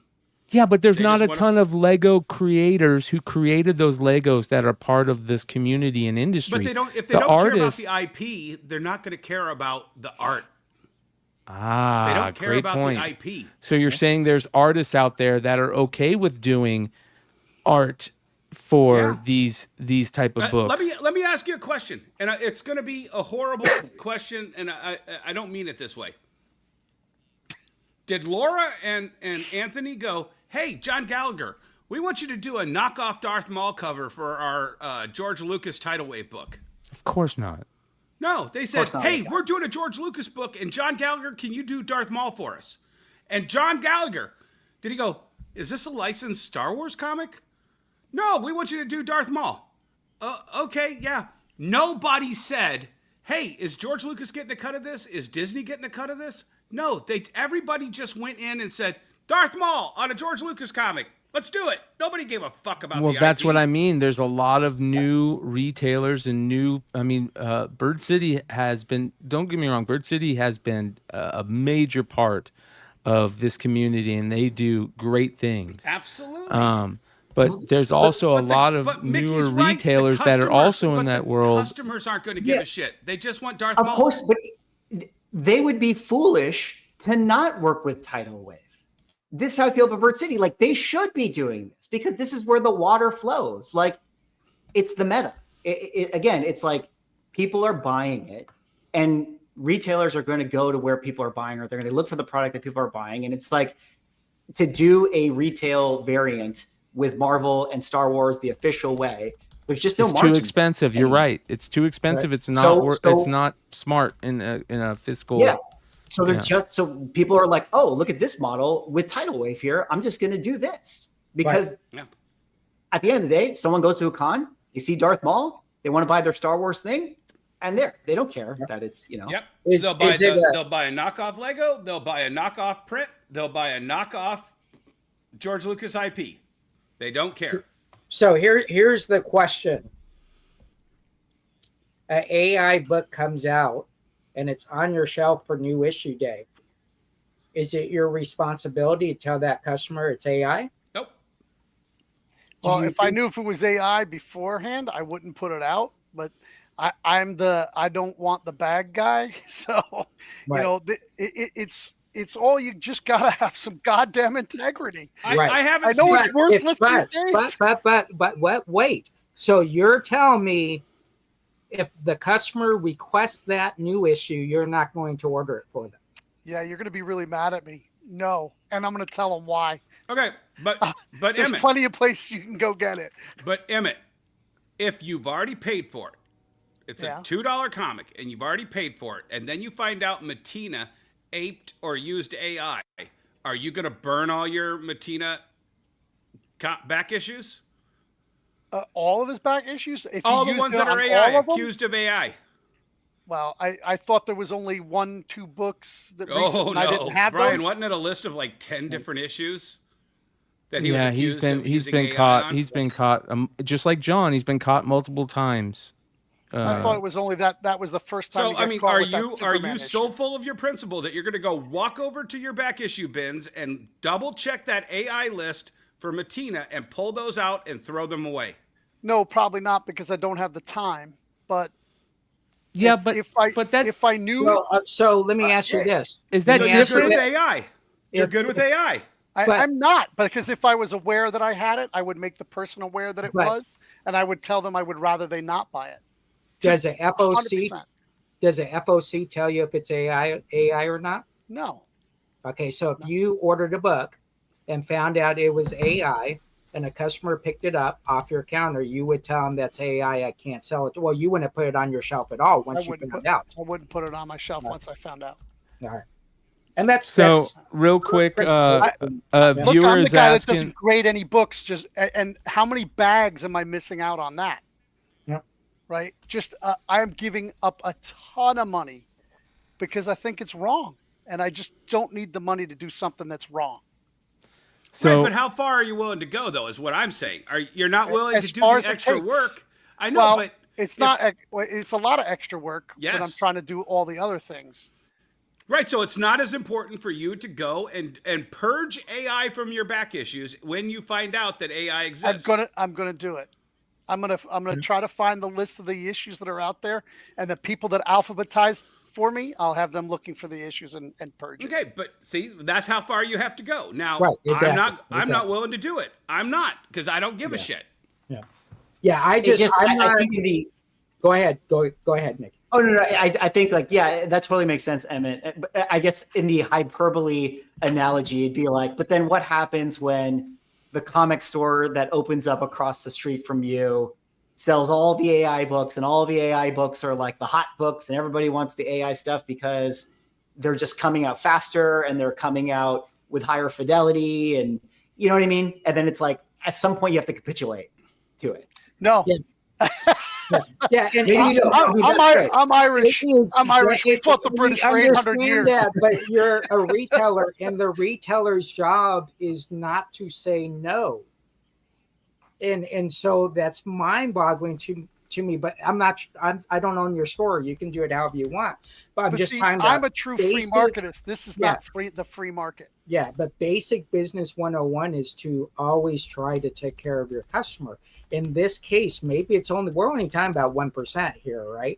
So that's fine. It's great to have that integrity and bless you for it and all that. And I don't know if I could do that, but my whole question was, would a customer get home, find out it's AI, and then bring that book back? So I don't think so. Yeah, exactly. And so I think what we have to be careful on is making judgment calls on someone's purchase they are doing with their hard-earned money.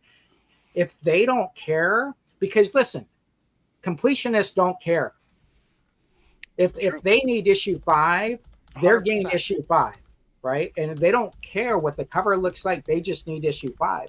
So I just think it's an interesting conversation. But as we grow into the future, keep in mind the first exclusive came out in 1939, right? And it was a freebie. Listen, For there's cereal. a fine. Listen, I gotta And it's disagree just with a lot thrown of into whatever. the comments here, because there's this fine line that we talk about integrity all the time, and integrity, and we can't give Emmett shit for having integrity, and just because somebody wants to buy it. You know, I No. get your customers are important, but if your customer wants a stolen gun, are you gonna sell it to him? Yeah, or stolen books. Have I you get Yeah. offered I stolen books all the absolutely, time. I absolutely respect that Emmett would Yeah. stand on that principle. And Right. I'm not a retailer, but I might feel the same way. Even though I'm up here saying like, hey, you know, AI is coming, blah blah blah, AI is taking over the whole thing.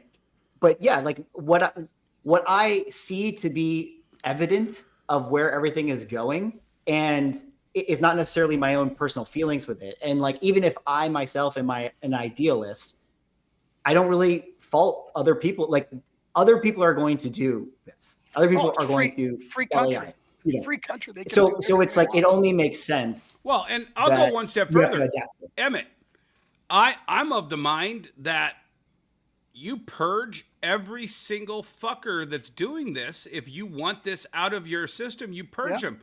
But until the entire industry says Be right back. John Gallagher is dead to us, and they're not going to say that because they're still using Greg Land. Yeah. Okay. And they're still using people who have been accused of swiping. I mean, Rich Johnson has an entire, what do they call it? Swipe file, where he just goes through and calls out every person that's ever been accused of swiping and shows the examples. But until the industry, from the top to the very bottom, says, we're not using anybody who's ever been accused of this, it's going to keep going on.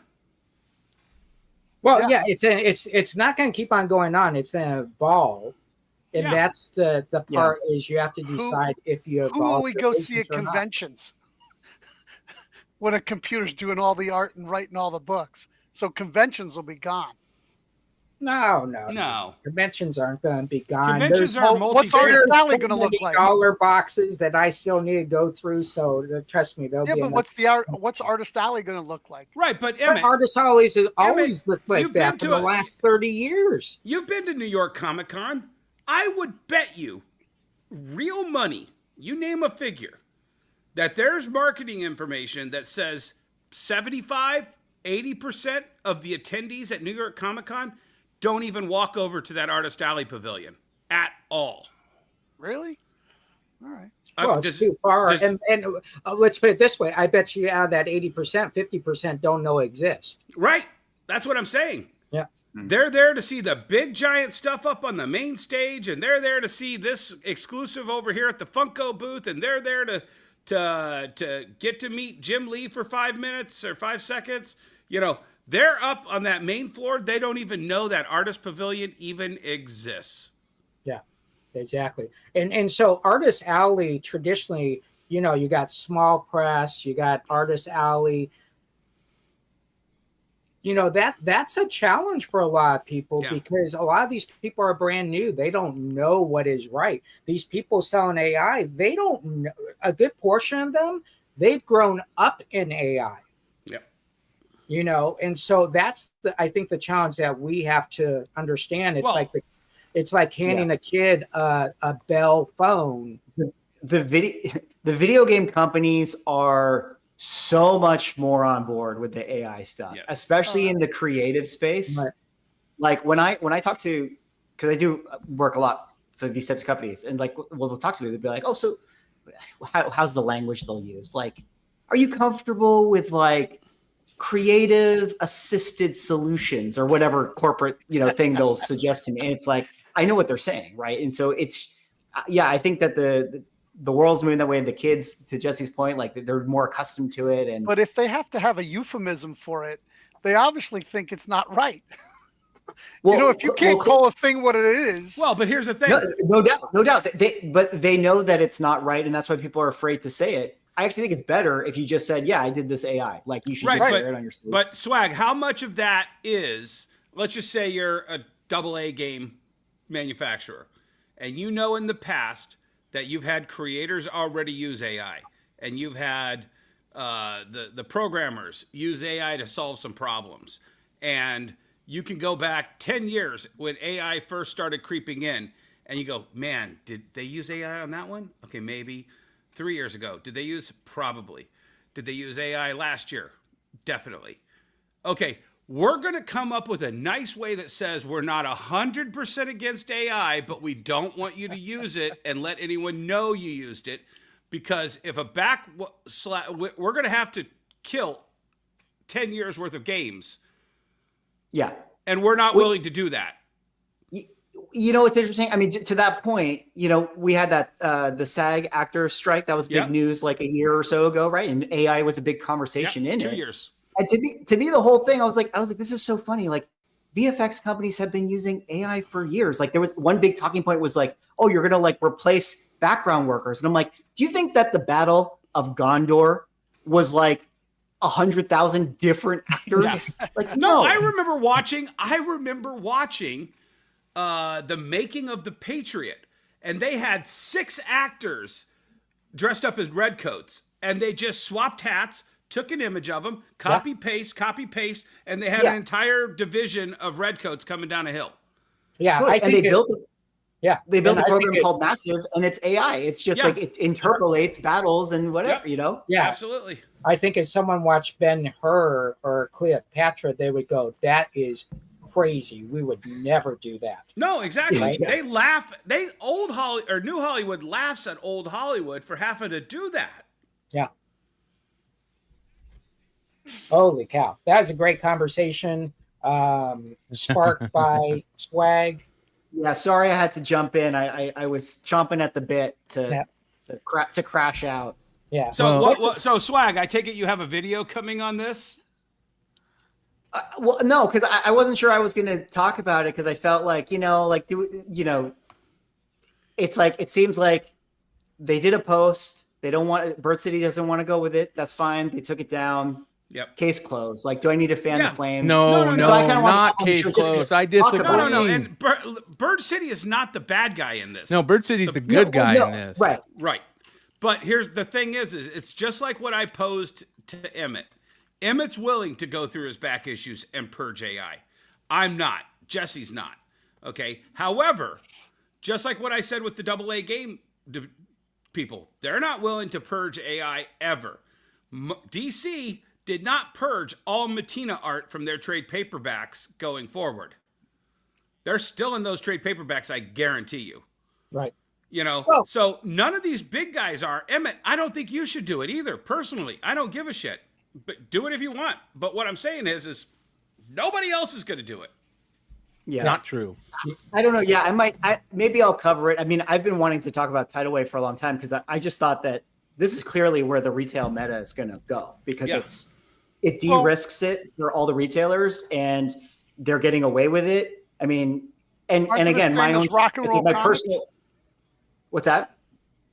Similar to rock and roll comics back in the 80s. Revolutionary. They did some of those, I believe. And my feeling on them, my feeling on them overall is like, I wouldn't buy the comic. Like, do I think it's a little bit like kind of lame that they're, knocking off the IP? Yeah, I do. But at the same time, like, what do you expect? It's like, of course they're going to do it, so they can sell Star Wars IP. It's what I said. It's what I said to him to his face. I kind of think of you as like the ambulance chaser of the comic publishing world. And he laughed and said, "Yeah, kind of." Yeah, I mean, hey, there's a people trend. Are gonna buy I'm it, going people there. Are gonna make it. Hey, there's another trend. I'm going to run over there. Yeah, but look what happened when. Go ahead, Swag, because I'm going to go off topic here. No. Go. Yeah, I'm done. Yeah. So look what happened when people were saying, "I'm not carrying Frost." MFR. What was it? Murder, rape, kill. Right in every issue. And stores didn't carry it. It was a good portion of stores that didn't carry it. the stores that did carry it sold a ton of crust. This is even more off topic, but kind of on brand. When I was putting together my first convention back in 2010, in 2009, I put together a bunch of retailers. And one of the retailers said, no porn stars. I'm like, well, yeah, but let me explain something, though. And at that time, Virgin Comics had Jenna Jameson Shadowhunters. That was a legitimate comic book made by a legitimate comic book company. A comic retailer who carries that book, I'm not going to tell Virgin that they can't send their number one IP to our convention because she used to do something that you don't like now. And it became a 30 to 1 hour debate about Jenna Jameson coming to a comic book convention. And I was like, am I fucking taking crazy pills? Where are we at here? She is a comic book licensed character for a legitimate billionaire at that time comic publisher, Virgin Comics. I'm not going to tell them no because they hired a naughty person, in your opinion. And I think that's kind of the same argument now. It's all about where you're willing to draw the line, Right. Yep. and legitimacy and blah, blah, blah, blah, blah. And it is what it is. Yeah. Here's my I problem. can't believe they knocked off a toy company, though. Here's my problem.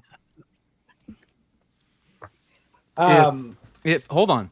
If retailers don't come out and say that they found out that this person was using it, their fellow peers might be, you're putting them in a situation to continue to have that happen. I disagree with it personally. So where am I going to stand? I think that we should be told if this art has been lifted. We should be told if this art is being not being is wrongfully being portrayed as real and it's AI. I'm with Emmett on this. I'm going to stand on this. I think that too many artists in this industry are against it. I think it's okay to create digital art because we have the ability to draw on tablets and stuff. And I'm okay with you creating art. Doesn't just have to be pencil and paper, and I understand that. But I don't want you stealing somebody else's art that they may have worked hard for and didn't get paid a ton for, and you go make a ton off of their art or make money off of their art. That's fucking their wrong. style. Yeah. That's the problem I have with AI, because you can just say, hey, it's your character. You made up that. Let's say you just make up a character and you're going to use AI art. You say, oh, but I want it to look like in the style of Matina or in the style of Frank Miller, or once they start making in the style of somebody else, I mean, basically you're stealing their soul. But I feel like that's a tough one, because don't people already kind of do that? Yeah, you're always going to have, but they have their own style. They add their own style to it. Kari Andrews' stuff isn't totally Rob Liefeld or Todd McFarlane's style, but yeah, it's in the style of the 90s. But I think we're gonna find ourselves in a place where that's eventually what AI prompters or artists or whatever you want to call them are doing, right? They have their influences. They have people that they're paying homage to, and people kind of already do it. It's a hard one to. I think it's kind of a weak argument, against AI, that it's stealing this thing, because it's well, what is stealing versus what is homage and all this stuff. You're already doing cover swipes. Aping art. People already make money doing ASM 300 cover swipes. They're already doing that. So again, it's in court. I don't know if that is the best argument to hold here, and I don't know if it would hold up. Who's the artist? But I think you're right, Brian. I just think if you use AI art, just say it. Yeah. Yes. I think just take all the smoke. Just be like, I'm using it and my shit's hot. Who's the artist that did all the little? That's why I like television. He said, yes, I'm using AI to come up with this art style and this art. If you're saying that you're using it, don't come out here and act like you've worked really hard on this cover or you're a real artist if you're just prompting. I'm sorry. I don't. It's fake. It's fuckery. There's I don't think fuckery they afoot. should be able to use anybody's style. Was it Liechtenstein who did the little dots? Yeah, and all those were ripped off from comics. Yeah. Right. But what I'm saying is, everybody lost that lawsuit. He won. Yeah. What's the difference? I'm just saying, what's the difference? Are we all gonna whatever companies does a Liechtenstein, thing? Are we gonna boycott it and go out there with signs saying stealing comic art is bad? Listen, you cannot just take somebody's art that they've already created, throw a couple splashes of paint on it, and then sell it in the same market where that other artist is selling it, which is the collectibles market. Okay, this has been in court before with who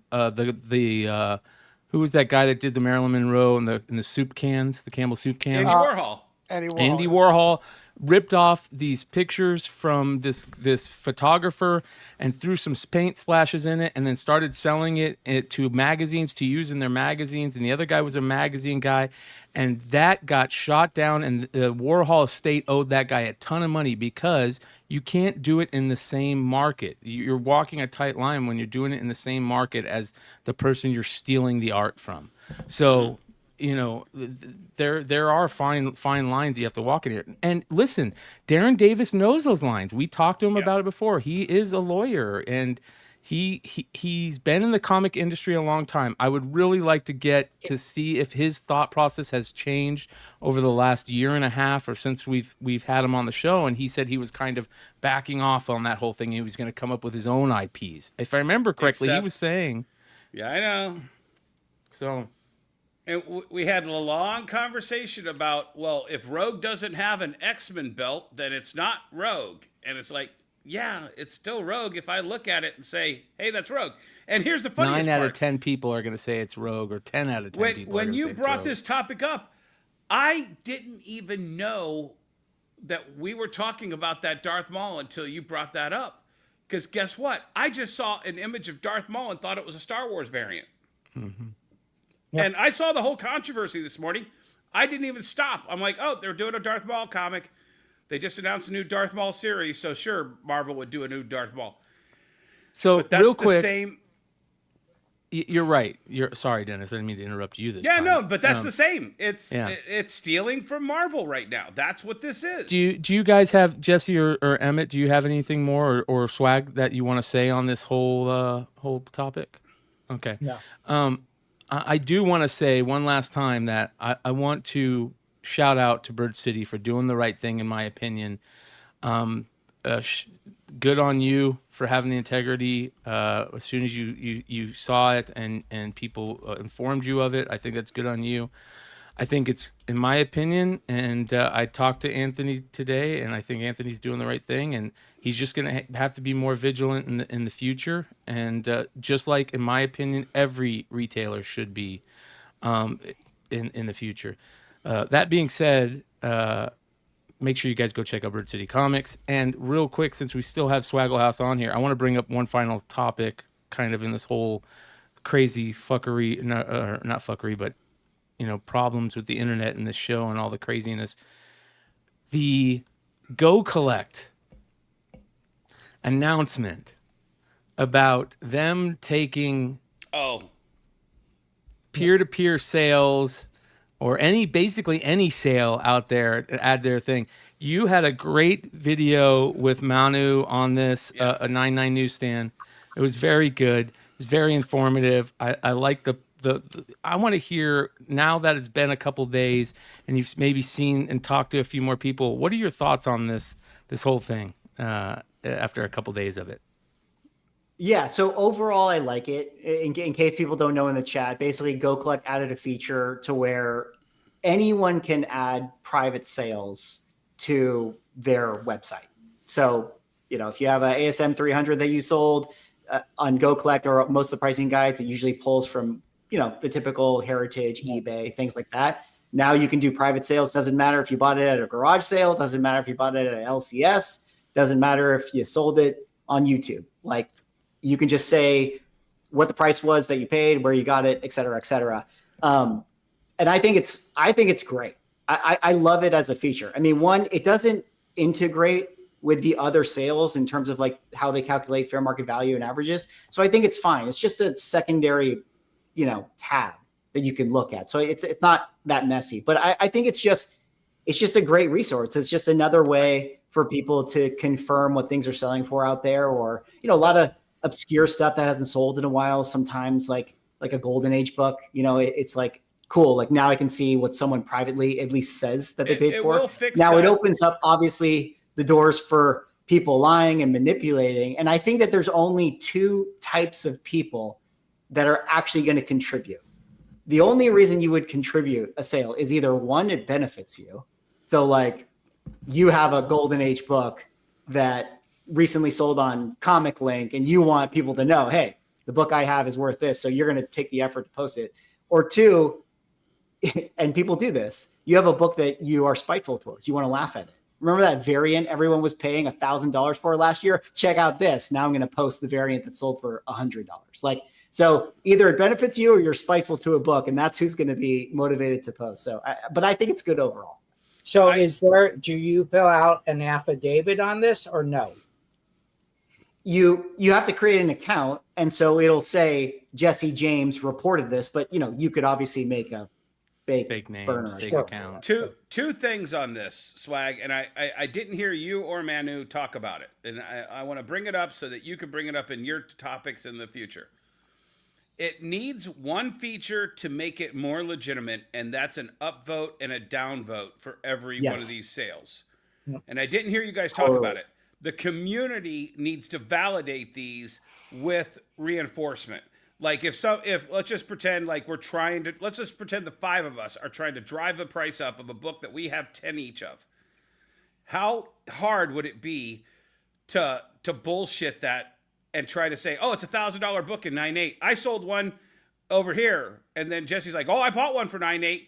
Oh, yep. You know what? I sold it to Brian now. It's gone up 20%, and it goes around the three of us or the five of us, and we drive it up to it's a $1,500 book.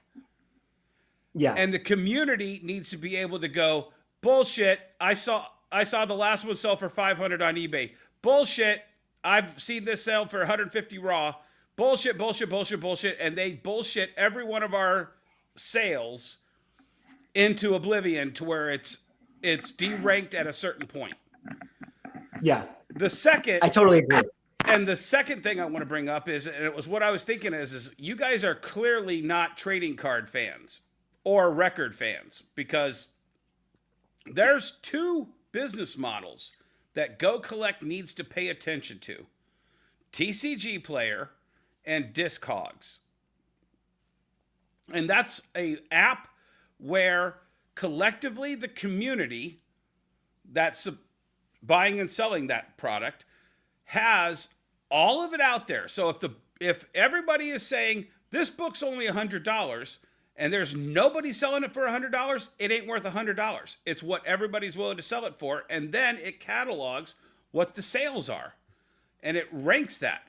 If somebody does TCG Player for comics tomorrow, I'll hire 20 people just to put comic books on whatever that app is. Yeah. I think that the sense that I get from them is that they're taking steps to really do all the things like that, integrate this stuff, build out social media, do the whole thing. Right. Shout out to Derek.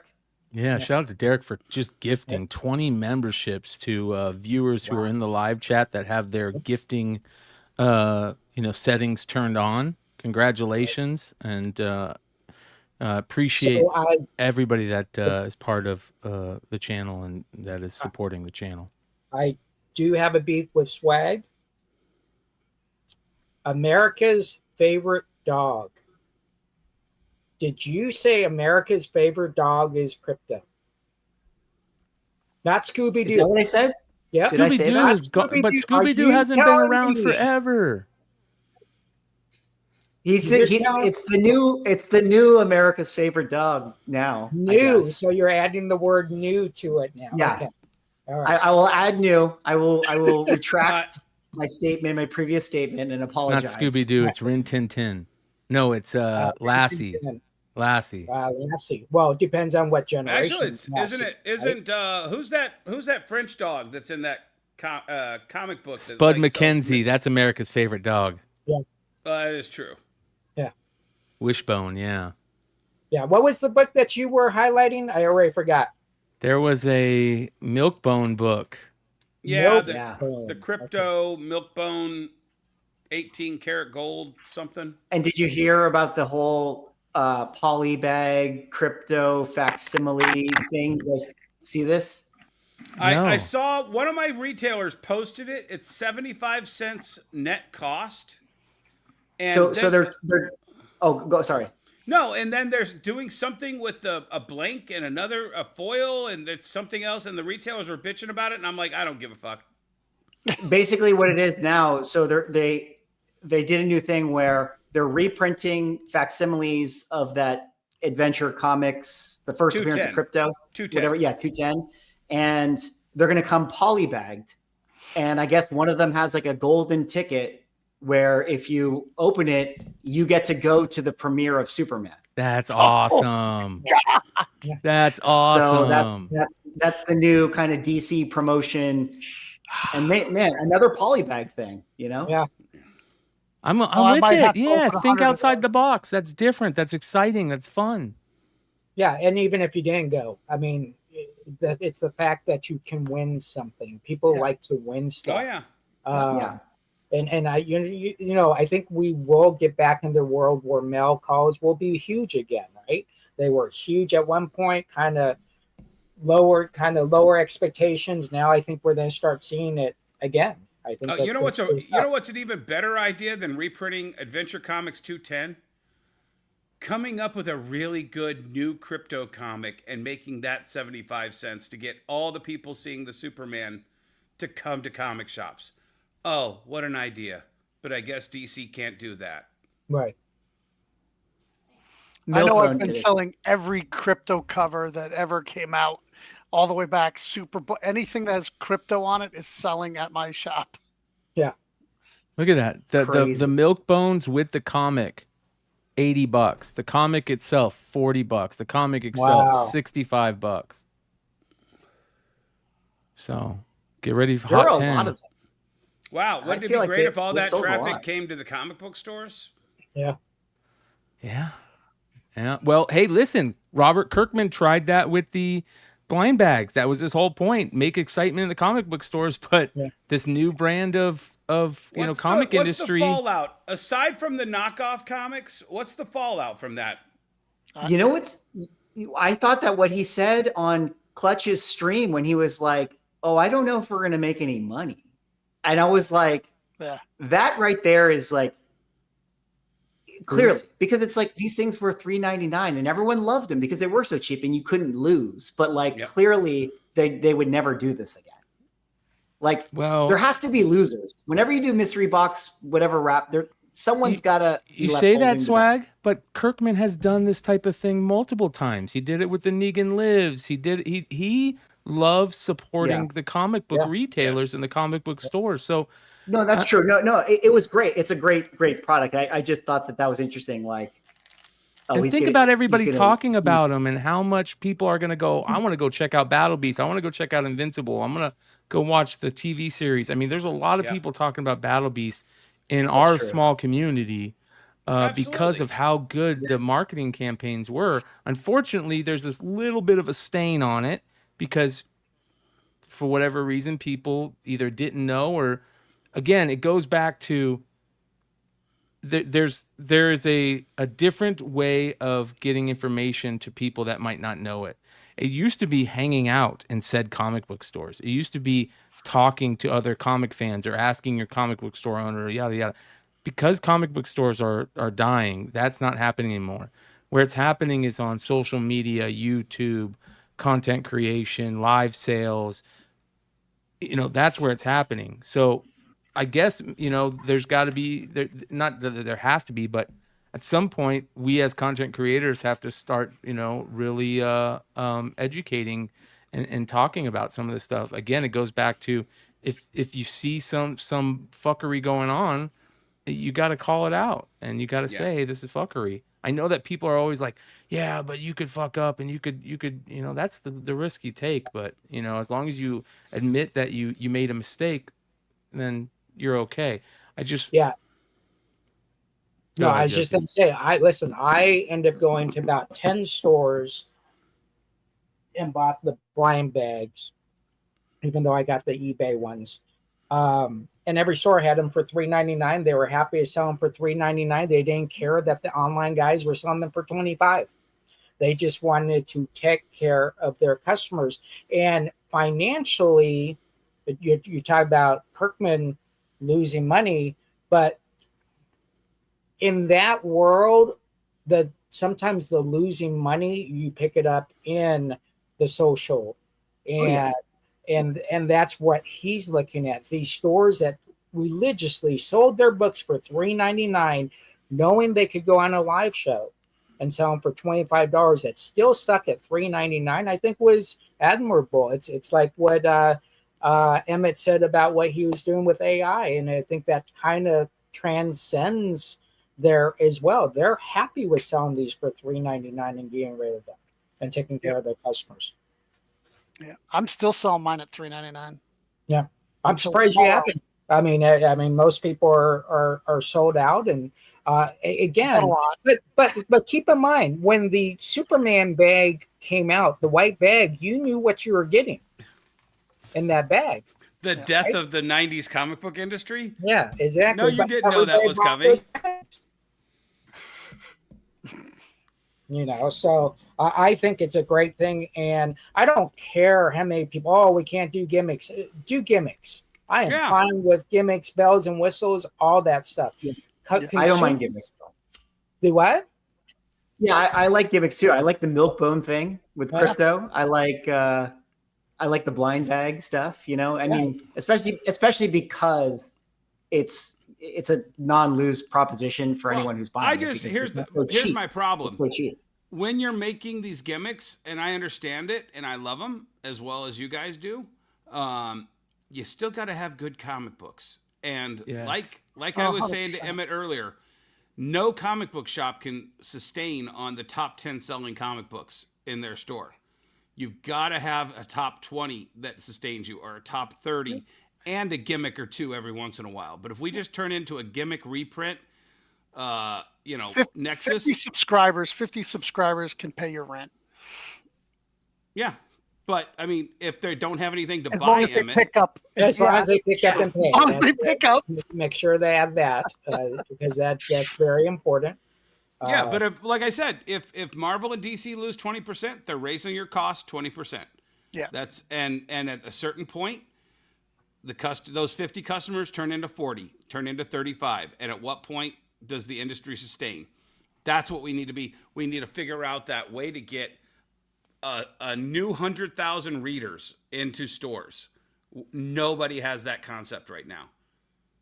I think there's a few guys that have ideas. I know we we're homers for Rob Liefeld over here, but that YouTube. Shout out to Rob for doing the new YouTube show. He did that show where he explained how he does like a manga version for every issue of his book now, and he's appealing to the manga reader with speed lines, black and white, color, red highlighting and the coloring, and I think that is a good idea. I really do. I think that. Yeah, but we know this. The industry doesn't listen to Rob Liefeld. They never have, and they probably never will. Yeah. And Rob's right. Rob is right. I'm making that shirt. We're making that shirt for San Diego. The only thing that will make more readers are more stores. And if people aren't opening stores, you're not going to make more readers. Yeah, because that goes back like to Magic Jesse's... the Gathering. It's like anything that you need. It's the store that makes the players. It's the stores that make the readers. There's DC and Marvel and Image marketing sucks. They don't market to anybody that isn't already reading comics.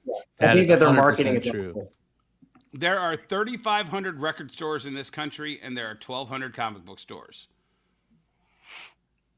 Yep. Yeah, but I'm going to say this until you guys get this. 76,000 people or 72,000 people sell comics on eBay. I get it. And But they're not making any new readers. But, well, how do you know that? Are you selling? Or who's the guy that is on your show, Brian? That oh my gosh, I have a mind blank. Billy, Economics Comics. Okay, he's bringing in new readers. I don't think so. I think he's taking care of orphan comic book readers. I agree with Emmett on this one. No, that's an orphan Well, comic it seems reader like is still. You're not searching and finding a dealer on your first comic book experience. You're walking into a store to sample.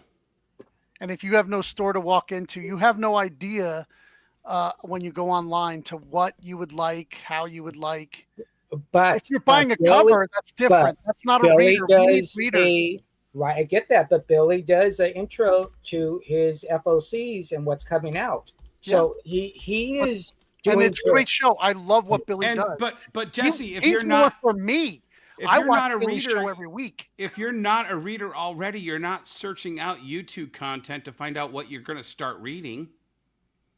And that's where that's where Billy starts, is telling people what's coming out. But if you're not a reader already, you're not going, I think I'm going to go to YouTube to find out what comic book I want to start we need reading. more spinner racks. We need and all over places, theaters, whatever.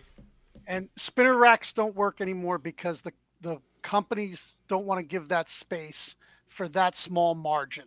Yeah. Right? You either got to do volume or margins. Comics do neither. Yeah, I just think at the end of the day, you got 17,500 cities in the United States. Right. There's 1,200 comic book stores. So there are 16,300 cities that don't have comic book stores. And so their platforms are different than their platform, and where they buy books is different than someone who has a comic book store. 100%. Well, and here's the thing. I'll go back to our first topic. And while Swag, chime in on this one, because I don't think I've heard your take on this. We're not going to do it with the people who ran Diamond into the ground.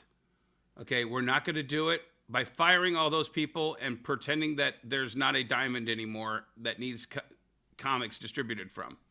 Okay, it's going to take somebody that's already in this or hasn't stepped into this yet to propel this industry somewhere than where it is now going down. I actually would have dumped DC had Absolute not come out. Yeah, I mean, I was on the verge. Absolute, they've cut me to 35%. We had several conversations with that before Absolute. But I had already talked to Scott, and I knew it was coming out, and I knew I was going to love it, and I would miss not getting it. So I'm here until Absolute's gone, probably, and then I'm probably going to dump DC unless my numbers are big enough where I get my percentage. What's your best-selling DC book that isn't an Absolute, Emmett? There isn't one. That's what I've been saying. Yeah. Regular Batman Hush 2 has started to move, but I still only sell 2 copies. For someone to be successful, Dennis, are you saying that the least they know about the industry can make it more successful, or you think they need to have a vast amount of information? Well, we've had this conversation before. I think the Dollar Tree model is the best model going forward for this industry. Okay? And Marvel, it's been a year since that was announced, right? Since those started hitting. Has it been like close to a year? Yeah, probably. Yeah. Marvel hasn't said, okay, well, DC's got Dollar Tree. We're going to take Dollar General and we're going to put the same books. That's the perfect model because they all sold out. Somebody in the chat said they bought 6 Scooby-Doo comic books at Dollar Tree today. Okay? Yeah. That's the model. 100%. That's the spinny rack in a different way. It's in a different way. And that's what we need to, that's what the industry needs to be pushing the actual fucking industry to pay attention to. This is what we want you to do. So the floppy comic reader is dying just like years ago, the vinyl a record listener was dying. But Yeah. 2 weeks ago, Ghost, a hard rock band, set modern hard rock vinyl sales records in the U.S. by moving 44,000 units of their new album. And records are being set with people buying vinyl. How did they revive the vinyl world? Maybe we need to look at that and we've been talking about this for a long time now, but I'm just bringing it up again. I know that we've been talking about it for a long time. We need to be looking more at that and saying, if they're setting new records selling vinyl LPs and records, why can't we do that with comics? How is that happening? I'll tell you exactly why. As good as absolute Batman is, it's also available digitally. Everyone's waiting for that first trade paperback. They could buy that on Amazon for cheaper. If they go out, and I mean, look, Battle Beast, 400,000 units. Clutch was on here, said 200,000 of them Amen. were probably Joe Regular, and 200,000 of were probably the blind bags. Amen. Okay? That's 400,000 copies. Unfortunately, some people were sellers on Whatnot for whatever they got for them. We have to make things retailer exclusive to drive them in there. And then we have to have these other things feeding those things. You know, you have to have the Dollar Tree feeding that sampling. That's where you get new readers from. You know, if we can't get a spinner rack in 7-Eleven, then we need to put a spinner rack in comic shops of dollar books.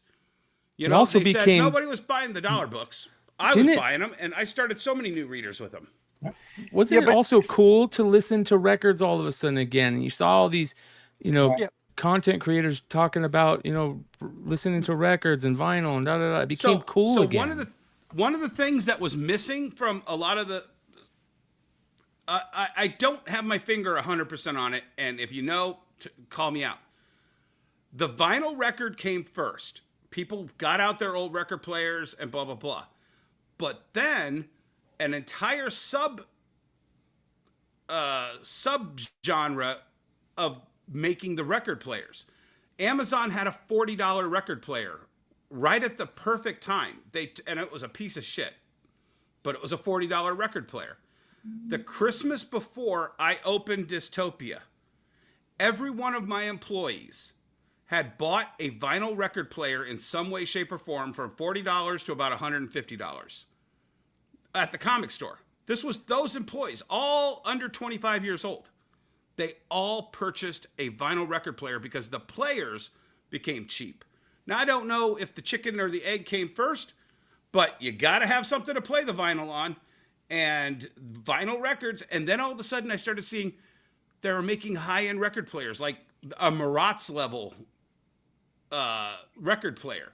There were $1,000 record players at the height of like 5-6 years ago. Who's buying those? Well, the guy who bought the $40 record player and the guy that leveled up to the $150, and he was really into vinyl, so he bought a $1,000 record player. Well, I think where it started was these record players they came out with that you could hook up to your computer and download, right? So all these dads and moms were sitting at home putting their entire record collection, and kids were just in the room or coming through.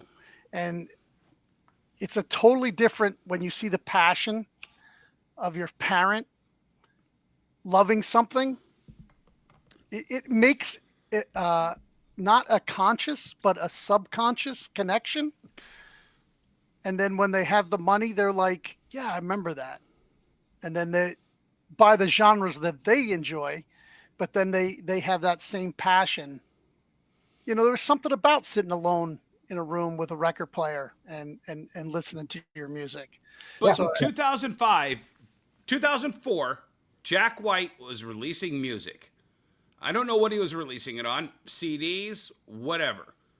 And 2005 came around. He said, hey, guys, there are these places called record stores. And if you want to listen to my new album, you have to go find it. The parents weren't listening to Jack White and the White Stripes.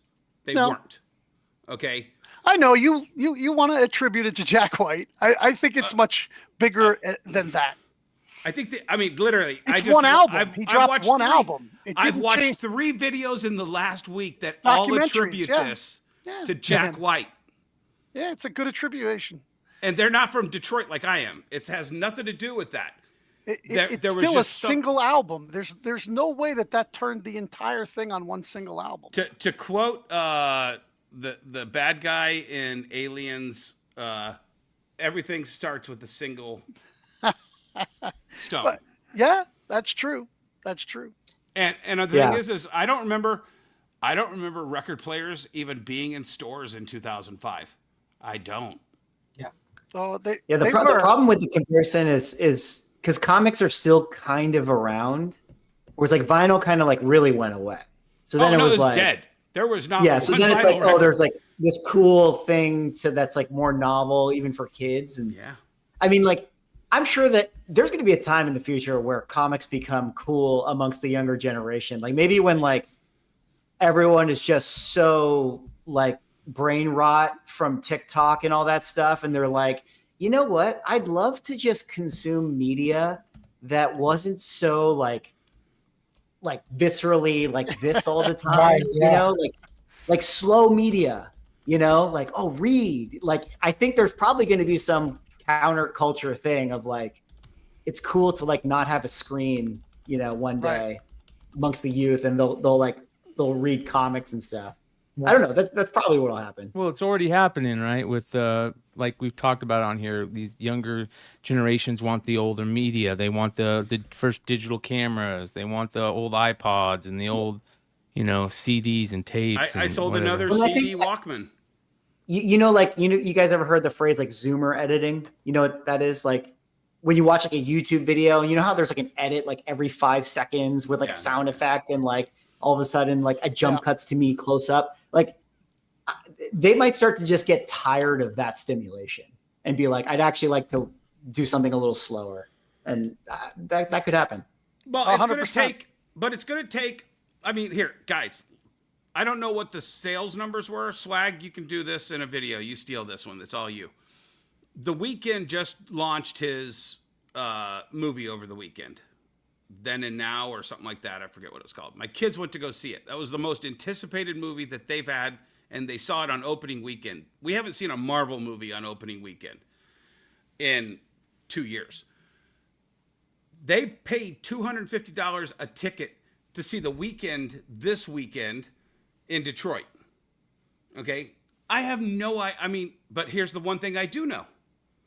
Marvel did a comic book with The Weeknd, and it was my best-selling comic book that year because I ordered a shit ton of it because all I could hear was my kids talking about The Weeknd, and I was like, okay, I'm going to buy a bunch of this. Okay? Marvel hasn't done a Weeknd comic book since. Okay? But that one I know was good because they went to a second printing, and they sold a ton of the second printing. That's where it's going to take something like that, a Taylor Swift to say, hey, I'm doing a Marvel comic book, and you can only get it at comic book stores. Go find one. You know, I don't know if that's going to do it, but I sure as fuck would be trying if I was the comic book industry. Well, I'll tell you know, what. the comic Post Malone. Go ahead, Brian, but I'll just say, like, you know, the comic book, and I don't mean to demean our wonderful hobby, but the comic book is the best merchandise item related to whatever thing. Yeah. Yeah. Well, this is how you do more of it. Why isn't there more? We should be hearing the world or more talk about Post Malone doing a comic book. You know, like this should have been. I know it's talked about, but it should have been talked about more. I feel like it wasn't talked about enough. The comic book showed up the week of Free Comic Book Day, so retailers barely had this in their hands. I know. Yeah. You know what I'm saying? And it's on Vault. Yeah, and it's Vault. You know, that's literally the tree that fell in the woods and nobody was around to hear it fall. Yeah. Yeah, I you know, there was an article that came out. I'm not going to mention the person's name, and they were talking about the downfall of the comic book store, the downfall of the publishers, and all this stuff. And the one thing that they never talked about was the resolve, right? And all the platforms we have available to us today to not only to sell, but to talk and to promote. And I think what we forget is a comic book store owner has a short window to talk about something because they have to talk about something next week. Yeah. That's coming out. So our windows are very short. So do we talk backwards or do we talk forwards? I'll go one step further. The entire world on November 6th or whenever it was like, oh my God, we have to do podcasts to win an election. Okay. Swag, how many comic publishers have contacted you to try to get you an interview with Post Malone or Def Leppard or Exactly. Oh, hold on. What? Exactly. Okay. Hey Brian, how many comic publishers have contacted you to talk about their exciting big comic book? Is that it? You're frozen again, but that was a zero? That was a zero. Okay. Jesse, how many publishers? We talk to publishers all day, every day. Okay, how many have contacted you to try to weasel in and like, hey Jesse, can you get us on Beyond Wednesday? Any channel, I don't care. To talk about this. Actually, quite a bit, but they don't deserve to come on. Well, yeah, no, okay. How many legitimate requests do you get? Legitimate requests, I probably get 3 a week, but I don't think they have the base. What would be the best way? I agree. But the thing is if Post it's very Malone, small. I've met the Vault guys. I told those guys I thought they were great the one time I met them. They've never contacted me. They didn't say, hey, you guys should get we should try to get Post Malone. Here's the thing.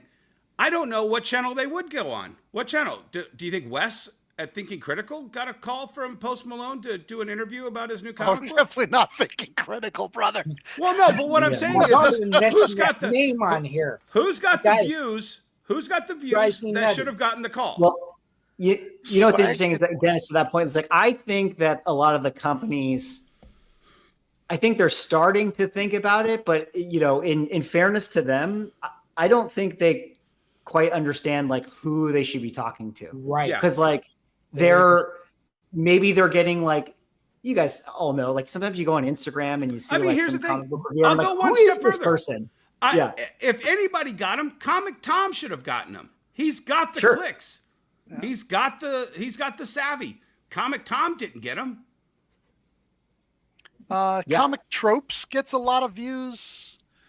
Maybe they don't get these guys. Nobody gets them. It goes back to the problem again. Swag's gonna love this. Swag. What is the problem here? The disconnect.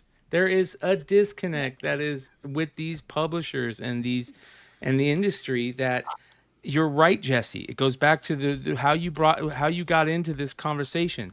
There are old school guys in the industry that still don't understand that things have changed, and it's about social media, having your brand out there on some type of content model, a place where you can. There should be this push to get on shows like Swags or Beyond Wednesdays or other places out there that. I'm not saying like you guys know me. I hate anybody that's a numbers hater, but I get it. They probably look at our numbers and they go, "Oh, it's a waste of our time." But they forget we're getting 1,500 to 6,000-7,000 people that are comic book buyers watching our stuff on a weekly basis. That is. Right into your buying model. You're buying. I'll go one further, Brian. We've had Rob Liefeld, Ethan Van Sciver, Brian Polito. We've had Ross Ritchie. We've had guests. What? 68 What's guests. Saying? 68 guests. Oh yeah. But what I'm saying is we've had 5 of the top 10 grossing Kickstarter campaigns and crowdfunding people in the industry. Mark Spears. Yeah. who's in the chat right now. What up, Mark? What I'm saying is we have had all of the biggies on here. Yep. It doesn't matter though. saying- They don't. There's that disconnect. But that's why, I don't think again, they know. it's the disconnect thing, and like, Yeah. you know, not to belabor, but like, yeah, like the person at Marvel who like works in the marketing department, you know, like, and they're looking at like, oh, we got to get reach and let's contact influencers and all this sort of stuff. Like, they got a lot of smoke and mirrors that they're sifting through, and they just, because they don't live it, like, they're not in the chat right now, you know, where they like, I tune into Brian's show every day. Like, they just can't tell. Like, so they're like, oh, look at this pop culture channel that has 100K subscribers and they talk about comic books, and like, let's send our artist over there. And it's like, but you don't understand. They talk about movies and no one who watches them buys comic books. Like, so they just don't really understand that. Here's a prime example. So Halo was the sponsor of the store whenever Halo came out. All right. These are giveaways. Paramount, is it Paramount? Yeah. Paramount Pictures sponsors my store. I can't give these out. I leave these on the counter. I'll do one better. Well, hold on. Let me finish. Okay, I'm ahead. thinking, doesn't their marketing team know maybe Midtown Comics or Mile High Comics or a bigger store that might have? It's the most weirdest thing, right? They are so disconnected. And now it's good for me. Don't get me wrong, but they should be at Metropolis. Yeah. That's what messed up. So I had second customer in today. I was like, do you buy Xboxes? And I'm like, yeah. He goes, oh, okay. I won an Xbox in a giveaway. And he brings it in, and it's an Xbox Series X, sealed in the box. And it's got a giant sticker for a cannabis dispensary up the road from my store. And it was given to that cannabis dispensary to give away to a customer who's never played a video game in his life. Whereas I own the video game store in town. There's a GameStop right up the road from me. Why is an Xbox giving an Xbox to GameStop or me to give away in a video game store? Because we'll sell it. No, I'll give it away. If Xbox asks me to give it away, I'll give away an Xbox. Yeah. Are you They're kidding me? afraid we'll sell it. But what I found but the with cannabis people gave it to a pothead who traded it or sold it to me so he could go buy more weed. Yeah. Hey, What I found with how do you know he's buying weed? Because he said, I'm going to buy more weed with this. I Can't found trust with those creators, potheads. you can't get a lot of views because they come on and it feels like an ad. The whole thing feels like an ad instead of connecting with the public. They end up liking the artist and the writer, and then it's more organic. The views I get when I do as somebody who's got a book coming out is horrible. Like Scott Snyder, we talked about a lot of stuff, but some of it was like, I guess people just felt it was an ad. And when it's more something of like, tell us your comic journey, like kind of a storytelling thing, you get to fall in love with them and then, buy their books. I've had at The least truth two is, like, people. Let me just do this. 2 people watched our Rob Liefeld interview with us and said they changed their opinion of Rob Liefeld because of it. That I know of. Yeah. Yeah, that's Sorry, go ahead, important. Swag. That is one of the most important things that you just said right there, Dennis. I understand if maybe like there's a lot of people out there who are kind of, they're not the type of person that really wants to go on a show. They're maybe, got some social issues, or maybe they're just not great on, they don't talk very well, or, there's reasons. But if you don't have those reasons, you should be trying to get on every single chance you can on a show like this, where people can fall in love with you as a person and then buy everything you put out. Yep. And I would say, listen, Rob Liefeld, he's going to be fine. Scott Snyder, he's going to be fine. But if you're that other writer, that other artist, and you have like anxiety of getting on shows, it's like, well, listen, like, the only thing that's going to protect your career with this AI wave is you developing this ability. to get on these platforms and start to talk. Well, Like, I and know here's you the other thing. got You know, into the- yeah. there's places that these people can go for those type of people. Like there's certain creators out there that I would say, yeah, if you're the type of person that needs to have a little bit of somebody say, okay, I'll take care of you on here. Don't worry, I'll make it easy for you. Somebody that's good at running a show or somebody that's good at editing or something. There's places for those people to go to do that. And I'll tell you one show where it switched mid-show. Ben Dunn was on here, and I'll tell you what, Ben was not engaging for the first 10 minutes. And he was over fiddling around. It just kind of, do you remember this? Looking at us. He wasn't even looking at us. He was over here like, no, that's all good. And then one of us asked him a question, and he was like, oh, that's a good question. And then he was like this for the rest of that interview. Yeah. And it was one of the best interviews ever. yeah, But that's the thing, you know, you've got to be engaged. You've got to want this. This is something you got to want. And that's why there's not a lot of retailers that do live talk shows or creative content, because they're afraid they're going to split their customer base by having opinions. And I think you bring all your customers together by voicing your opinions and allowing them to know who you are. I think that's very, very important. Yep. And you have to be open to what their opinions are and what books they like. And there's reasons why they like them. Yep. Yeah. yeah. Well, and I think one of the best things that this show has done is highlight how, I want to say 80% of our guests all picked up their first comic book at a 7-Eleven on a spinny rack. Yeah. You know, I mean, that's just a universal fact about. I wasn't allowed to ride my bike to the 7-Eleven. Was that the rough side of the tracks? Yeah, we had a little convenience store closer, but it was a spinny rack. Yeah. That's funny. I just love when Swag and Brian 20 years from now have the gray. And they I'm already getting it. This group. Wait, listen, man. I told Big Clutch and Dennis that I'm jealous of him. I wish I had the whitish grayish hair. You know, Yeah.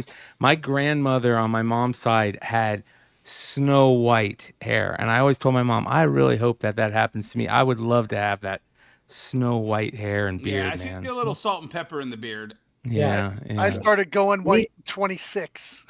Yeah, there you go, right there. That's what I'm talking about. So I want to tell you guys a real quick story today. So I got the keys to the store today.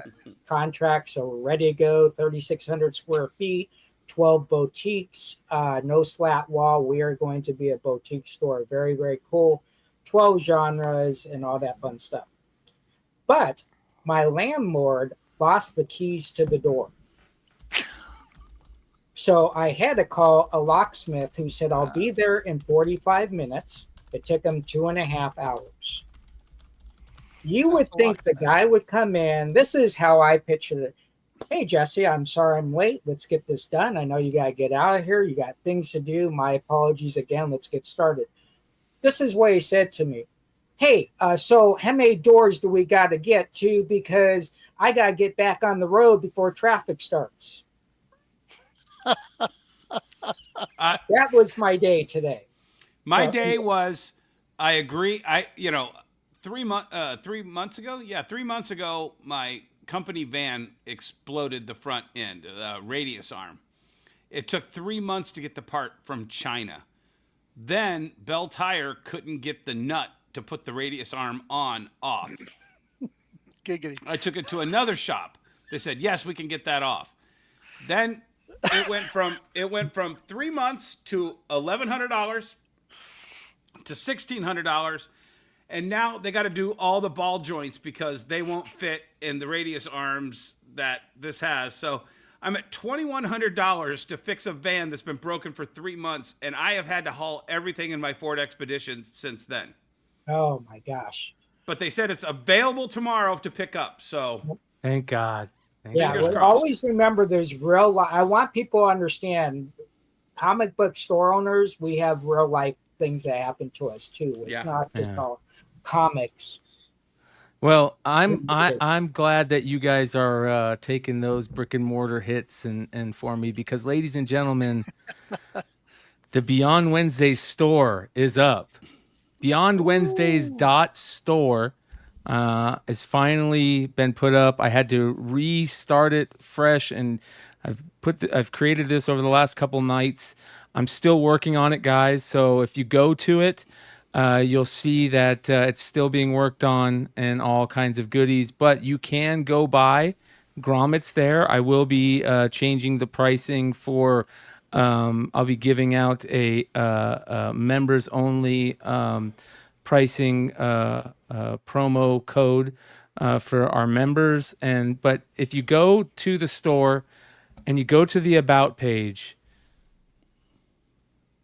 and you see that everybody looks like they're not, it's because Wait, I am I don't the have black guy? pictures. It's because I don't have pictures for them yet. But the pictures AI will be there. pictures. Hey, I know they got AI, man. Just punch in our names, we pop up. I'd like to know, does the Beyond Wednesday store support AI created comic books? Yeah. Yes, if you say that you've created them with AI, yes. So Now, everybody click on the last Asian. That's me. The last Asian lady. That's me. So here we go. Yeah, I'm gonna add Emmett to it because we got to add Emmett now. He's part of the crew. Yeah, we got all the crew here. We got Joe, we got Leg, we got Big Clutch, Vinny Kumar, Ben Stein, Richie, Nate. Wait, you Yee, chose the only Jesse. black dude for Benny? Come on. That was chosen by the gods. So at least you're not an Asian lady, Vinny. At least you're not an Asian That's lady. right. That's right. So, but yeah, so you guys can go check out the store. It's beyondwednesdays.store. It also sends you to my eBay store. I'll be putting most stuff on, instead of putting stuff on eBay for now on, though, I'll be putting them on the shop page first, and then they'll automatically go to eBay. So if you guys don't want to buy on eBay, I suggest you buy them on the shop page once they start showing up there. And for the people that are in the highest member category on the site, you will be able to use your 10% off once per month on orders. So that's pretty cool. But go check it out. BeyondWednesdays.store is the new webpage, and we'll be tricking it out. Can you tell us the meaning of Beyond Wednesdays? I know what it is, but tell us the meaning of Beyond Wednesdays for people that might not know. Well, back in the day, Wednesdays was the day you showed up at the comic book store to get your books, and you would go every Wednesday, and it was basically, it's a term for comic book store. But when I was trying to find out a name for this channel, I started the channel. I had a placeholder name. It was called The Amazing with Brian McClay.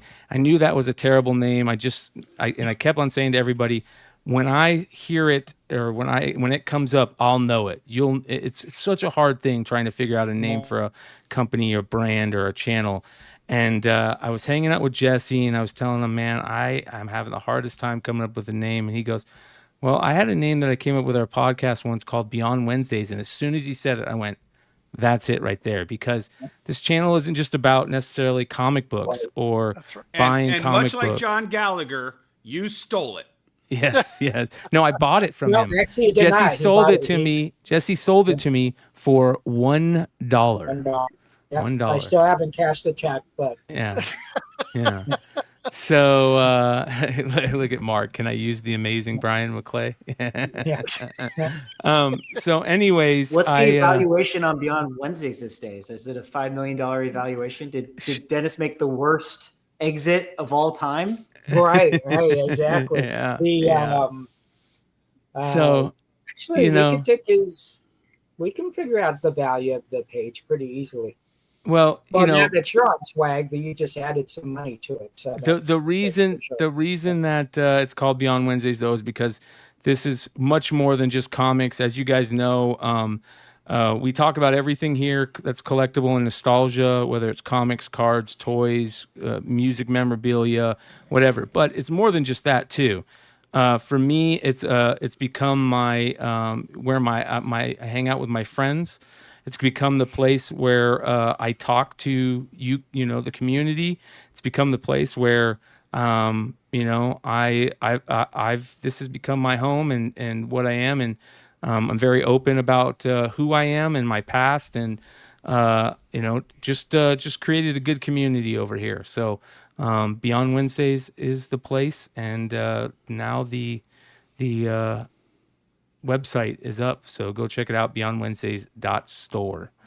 Good shit. And we thought it was big when you started putting stuff behind you. We thought you had really graduated. I'm not done there yet either, right? I got to continue that. Yeah. Because that blank wall for like 4 years, just, and I think it was white, right? So you graduated, you got a wall, you got your web page. That's crazy. Very good stuff. Yeah, He keeps all the good stuff in his living room. Yeah. Yes, I do. You're right. You are correct. My sealed Walter Payton pack. Yes. What do you have coming up? Anything interesting, Swag? Oh man.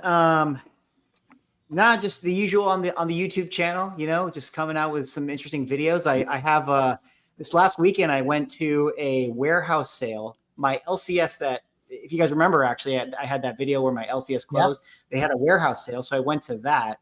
And then I went to a comic swap. What's that? Is that Car D'Angelo's shop? Earth 2? Yes. Yeah. Yes. Yeah. Okay. Yeah. So I went to that. I picked up some books. I'll share that. And I also went to a comic swap at a beer garden. And the whole theory of the video is that there was a Comic-Con Ontario in SoCal this past weekend, and I didn't go to it. But I went to this warehouse sale and I went to this beer garden comic swap. And that's the story to me, is that I'd rather go to these than the Comic-Cons. Yeah. So that's kind of my video. I'm going to be really curious to see that beer garden comic swap video. Yeah, so, I think that those are fun. I think I'd love to do some more stuff like that. So I, when I was with Nordstrom, and this was when I was in San Jose, or not San Jose, Cupertino area, they said, we're transferring you to Ontario. And so I went out, got a passport and all this stuff, and didn't realize there was an Ontario, California. Yeah. You know what? There's a lot of Californians that don't realize there's an Ontario, California.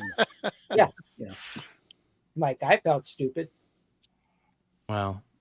I still am jealous of these guys every week to hear about the crazy stuff that comes into their stores that they get to buy. And Emmett had a amazing, walk-in this week where he picked up a nice little set. So, what'd you get? Oh, nice. Oh my gosh! Well, and he disappeared. That's crazy. Why are you disappearing? There Only one, or how many? I got the entire set. Oh, nice. With stickers. Did Big Cat drop it off at your store? No, it was a guy, and actually his brother died suddenly, and the house was in bad shape, so they could only sell it for cash, and he needed to empty it in a hurry. So he brought me, and he was a toy hoarder. So most of it was matchboxes, but not like your regular matchboxes. Yeah, that's a much better picture. He had like red line from the not from the 70s, but from the website, the drops. Right. Yeah. You told us about it last week. Yeah, it's just beautiful. And then he had this Jordan set came in. It's the entire 86-87 Fleer set. They're all beautiful condition, all gradable condition, including the Jordan. So, I mean, that's the reason right there, you guys. I'll tell you what, this is another example of what we talk about here. Basketball cards were dead. Yeah. And when they released that 86-87 set, it went on clearance everywhere. Nobody gave a shit. Yep. But then Michael started putting out points. Then Michael became Michael. When they dropped the 87 set, that's when they started to sell. And then people went back and grabbed the 86. That's why that's so rare, is nobody bought that. And within 2 more years, the junk wax era is in full swing. Yeah, well, there was no 85 set. Right. So all the rookies from 85ers and 80. The Yep. set's amazing. You know, there's like Right. 10 all Hall the of Fame rookies, all the rookies from like 83, 84, and 85 are Yeah. in that set as rookie cards. Yeah. Barkley, Isaiah Thomas, Yep. Ewing, And Dominic it just takes one event to put something back on the map. Right. Yeah. Did And you if you're go not to- if you're not trying for that event, then you're not trying to. You're missing Right. 100% of the shots you're not taking. Did you go to them, Emmett, or they brought everything to you? I wanted to, but he wanted to bring it to us. So I have a guy that has a huge trailer, and you know, I pay him to go out with me on picks, but he wanted to bring it all to us. He said he has like 30 tubs of loose Legos. If I wanted those, I was like, yes. Yeah. Yeah, I was telling Brian this was it Friday? I think it was Friday. State sale in Orlando started at 9, and just all the pictures were X-Men from issue 75 and up. And then it had Fantastic Four, all this stuff. So I'm like, I'm going to get there at least 3 hours early. And I got there 3 hours early. There was 5 people ahead of me. And one guy had got there at midnight.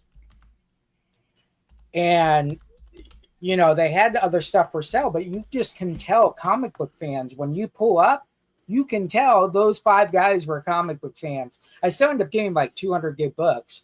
But, yeah, he walked away with X-Men 75 through 103 at $5 each. Oof. And he couldn't get out of that room fast enough. Yeah. First guy in, I'd be, if I was the first guy in, what do you want for everything? Yeah, I would just grab the boxes. That's why I thought he was then due. I said, well, if you leave anything, but they had spread them out over 10 boxes. So it wasn't really I touched that box. Those are my boxes. Yeah, I get it. Yeah. Well, but anyways, guys, I gotta go, but I want to remind everybody I have 200 copies of this great Monsters #1 that I will have on my eBay store tomorrow morning, actually it was supposed to be up 50 minutes ago. 220 copies, 5th print.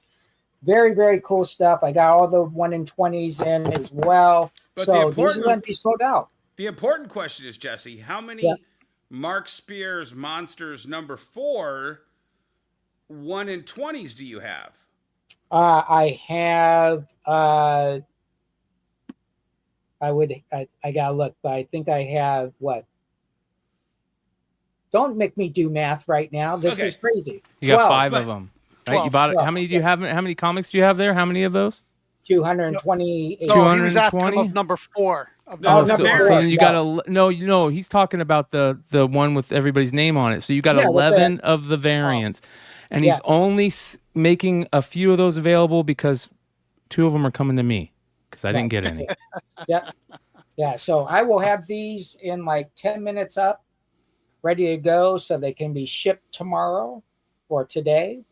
Very, very cool stuff. We don't get that many nuggets. I mean, as a store owner, you would think, and I know we've already talked about this, we don't get a lot of nuggets every month. Right. We maybe get 5 good books that we can say, I'll buy 100 of those, I'll buy 200. Yep. It's a very small amount. It's not like when Image was at its prime, where every book, you buy 1,000 of and you'd be sold out. Yep. So. Yep. Margins are smaller.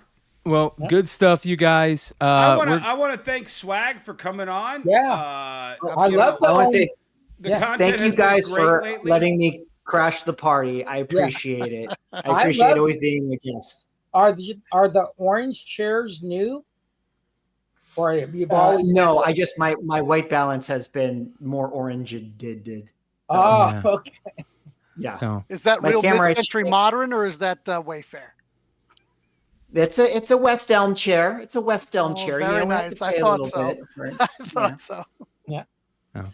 All right. Good shit, you guys. Don't forget to change that They used wording to make a on lot of money in crypto. mid-century modern furniture. Yeah. Good stuff, Things you guys. We'll see you guys tomorrow night right here for the Wednesday night review. And appreciate all you guys. Go check out beyondwednesdays.store. And thank you to everybody that supports the channel. Big shout out to our boy Derek tonight for the big members drop. And shout out to all the homies that have been dropping super chats and membership donations. Much love. Love you guys.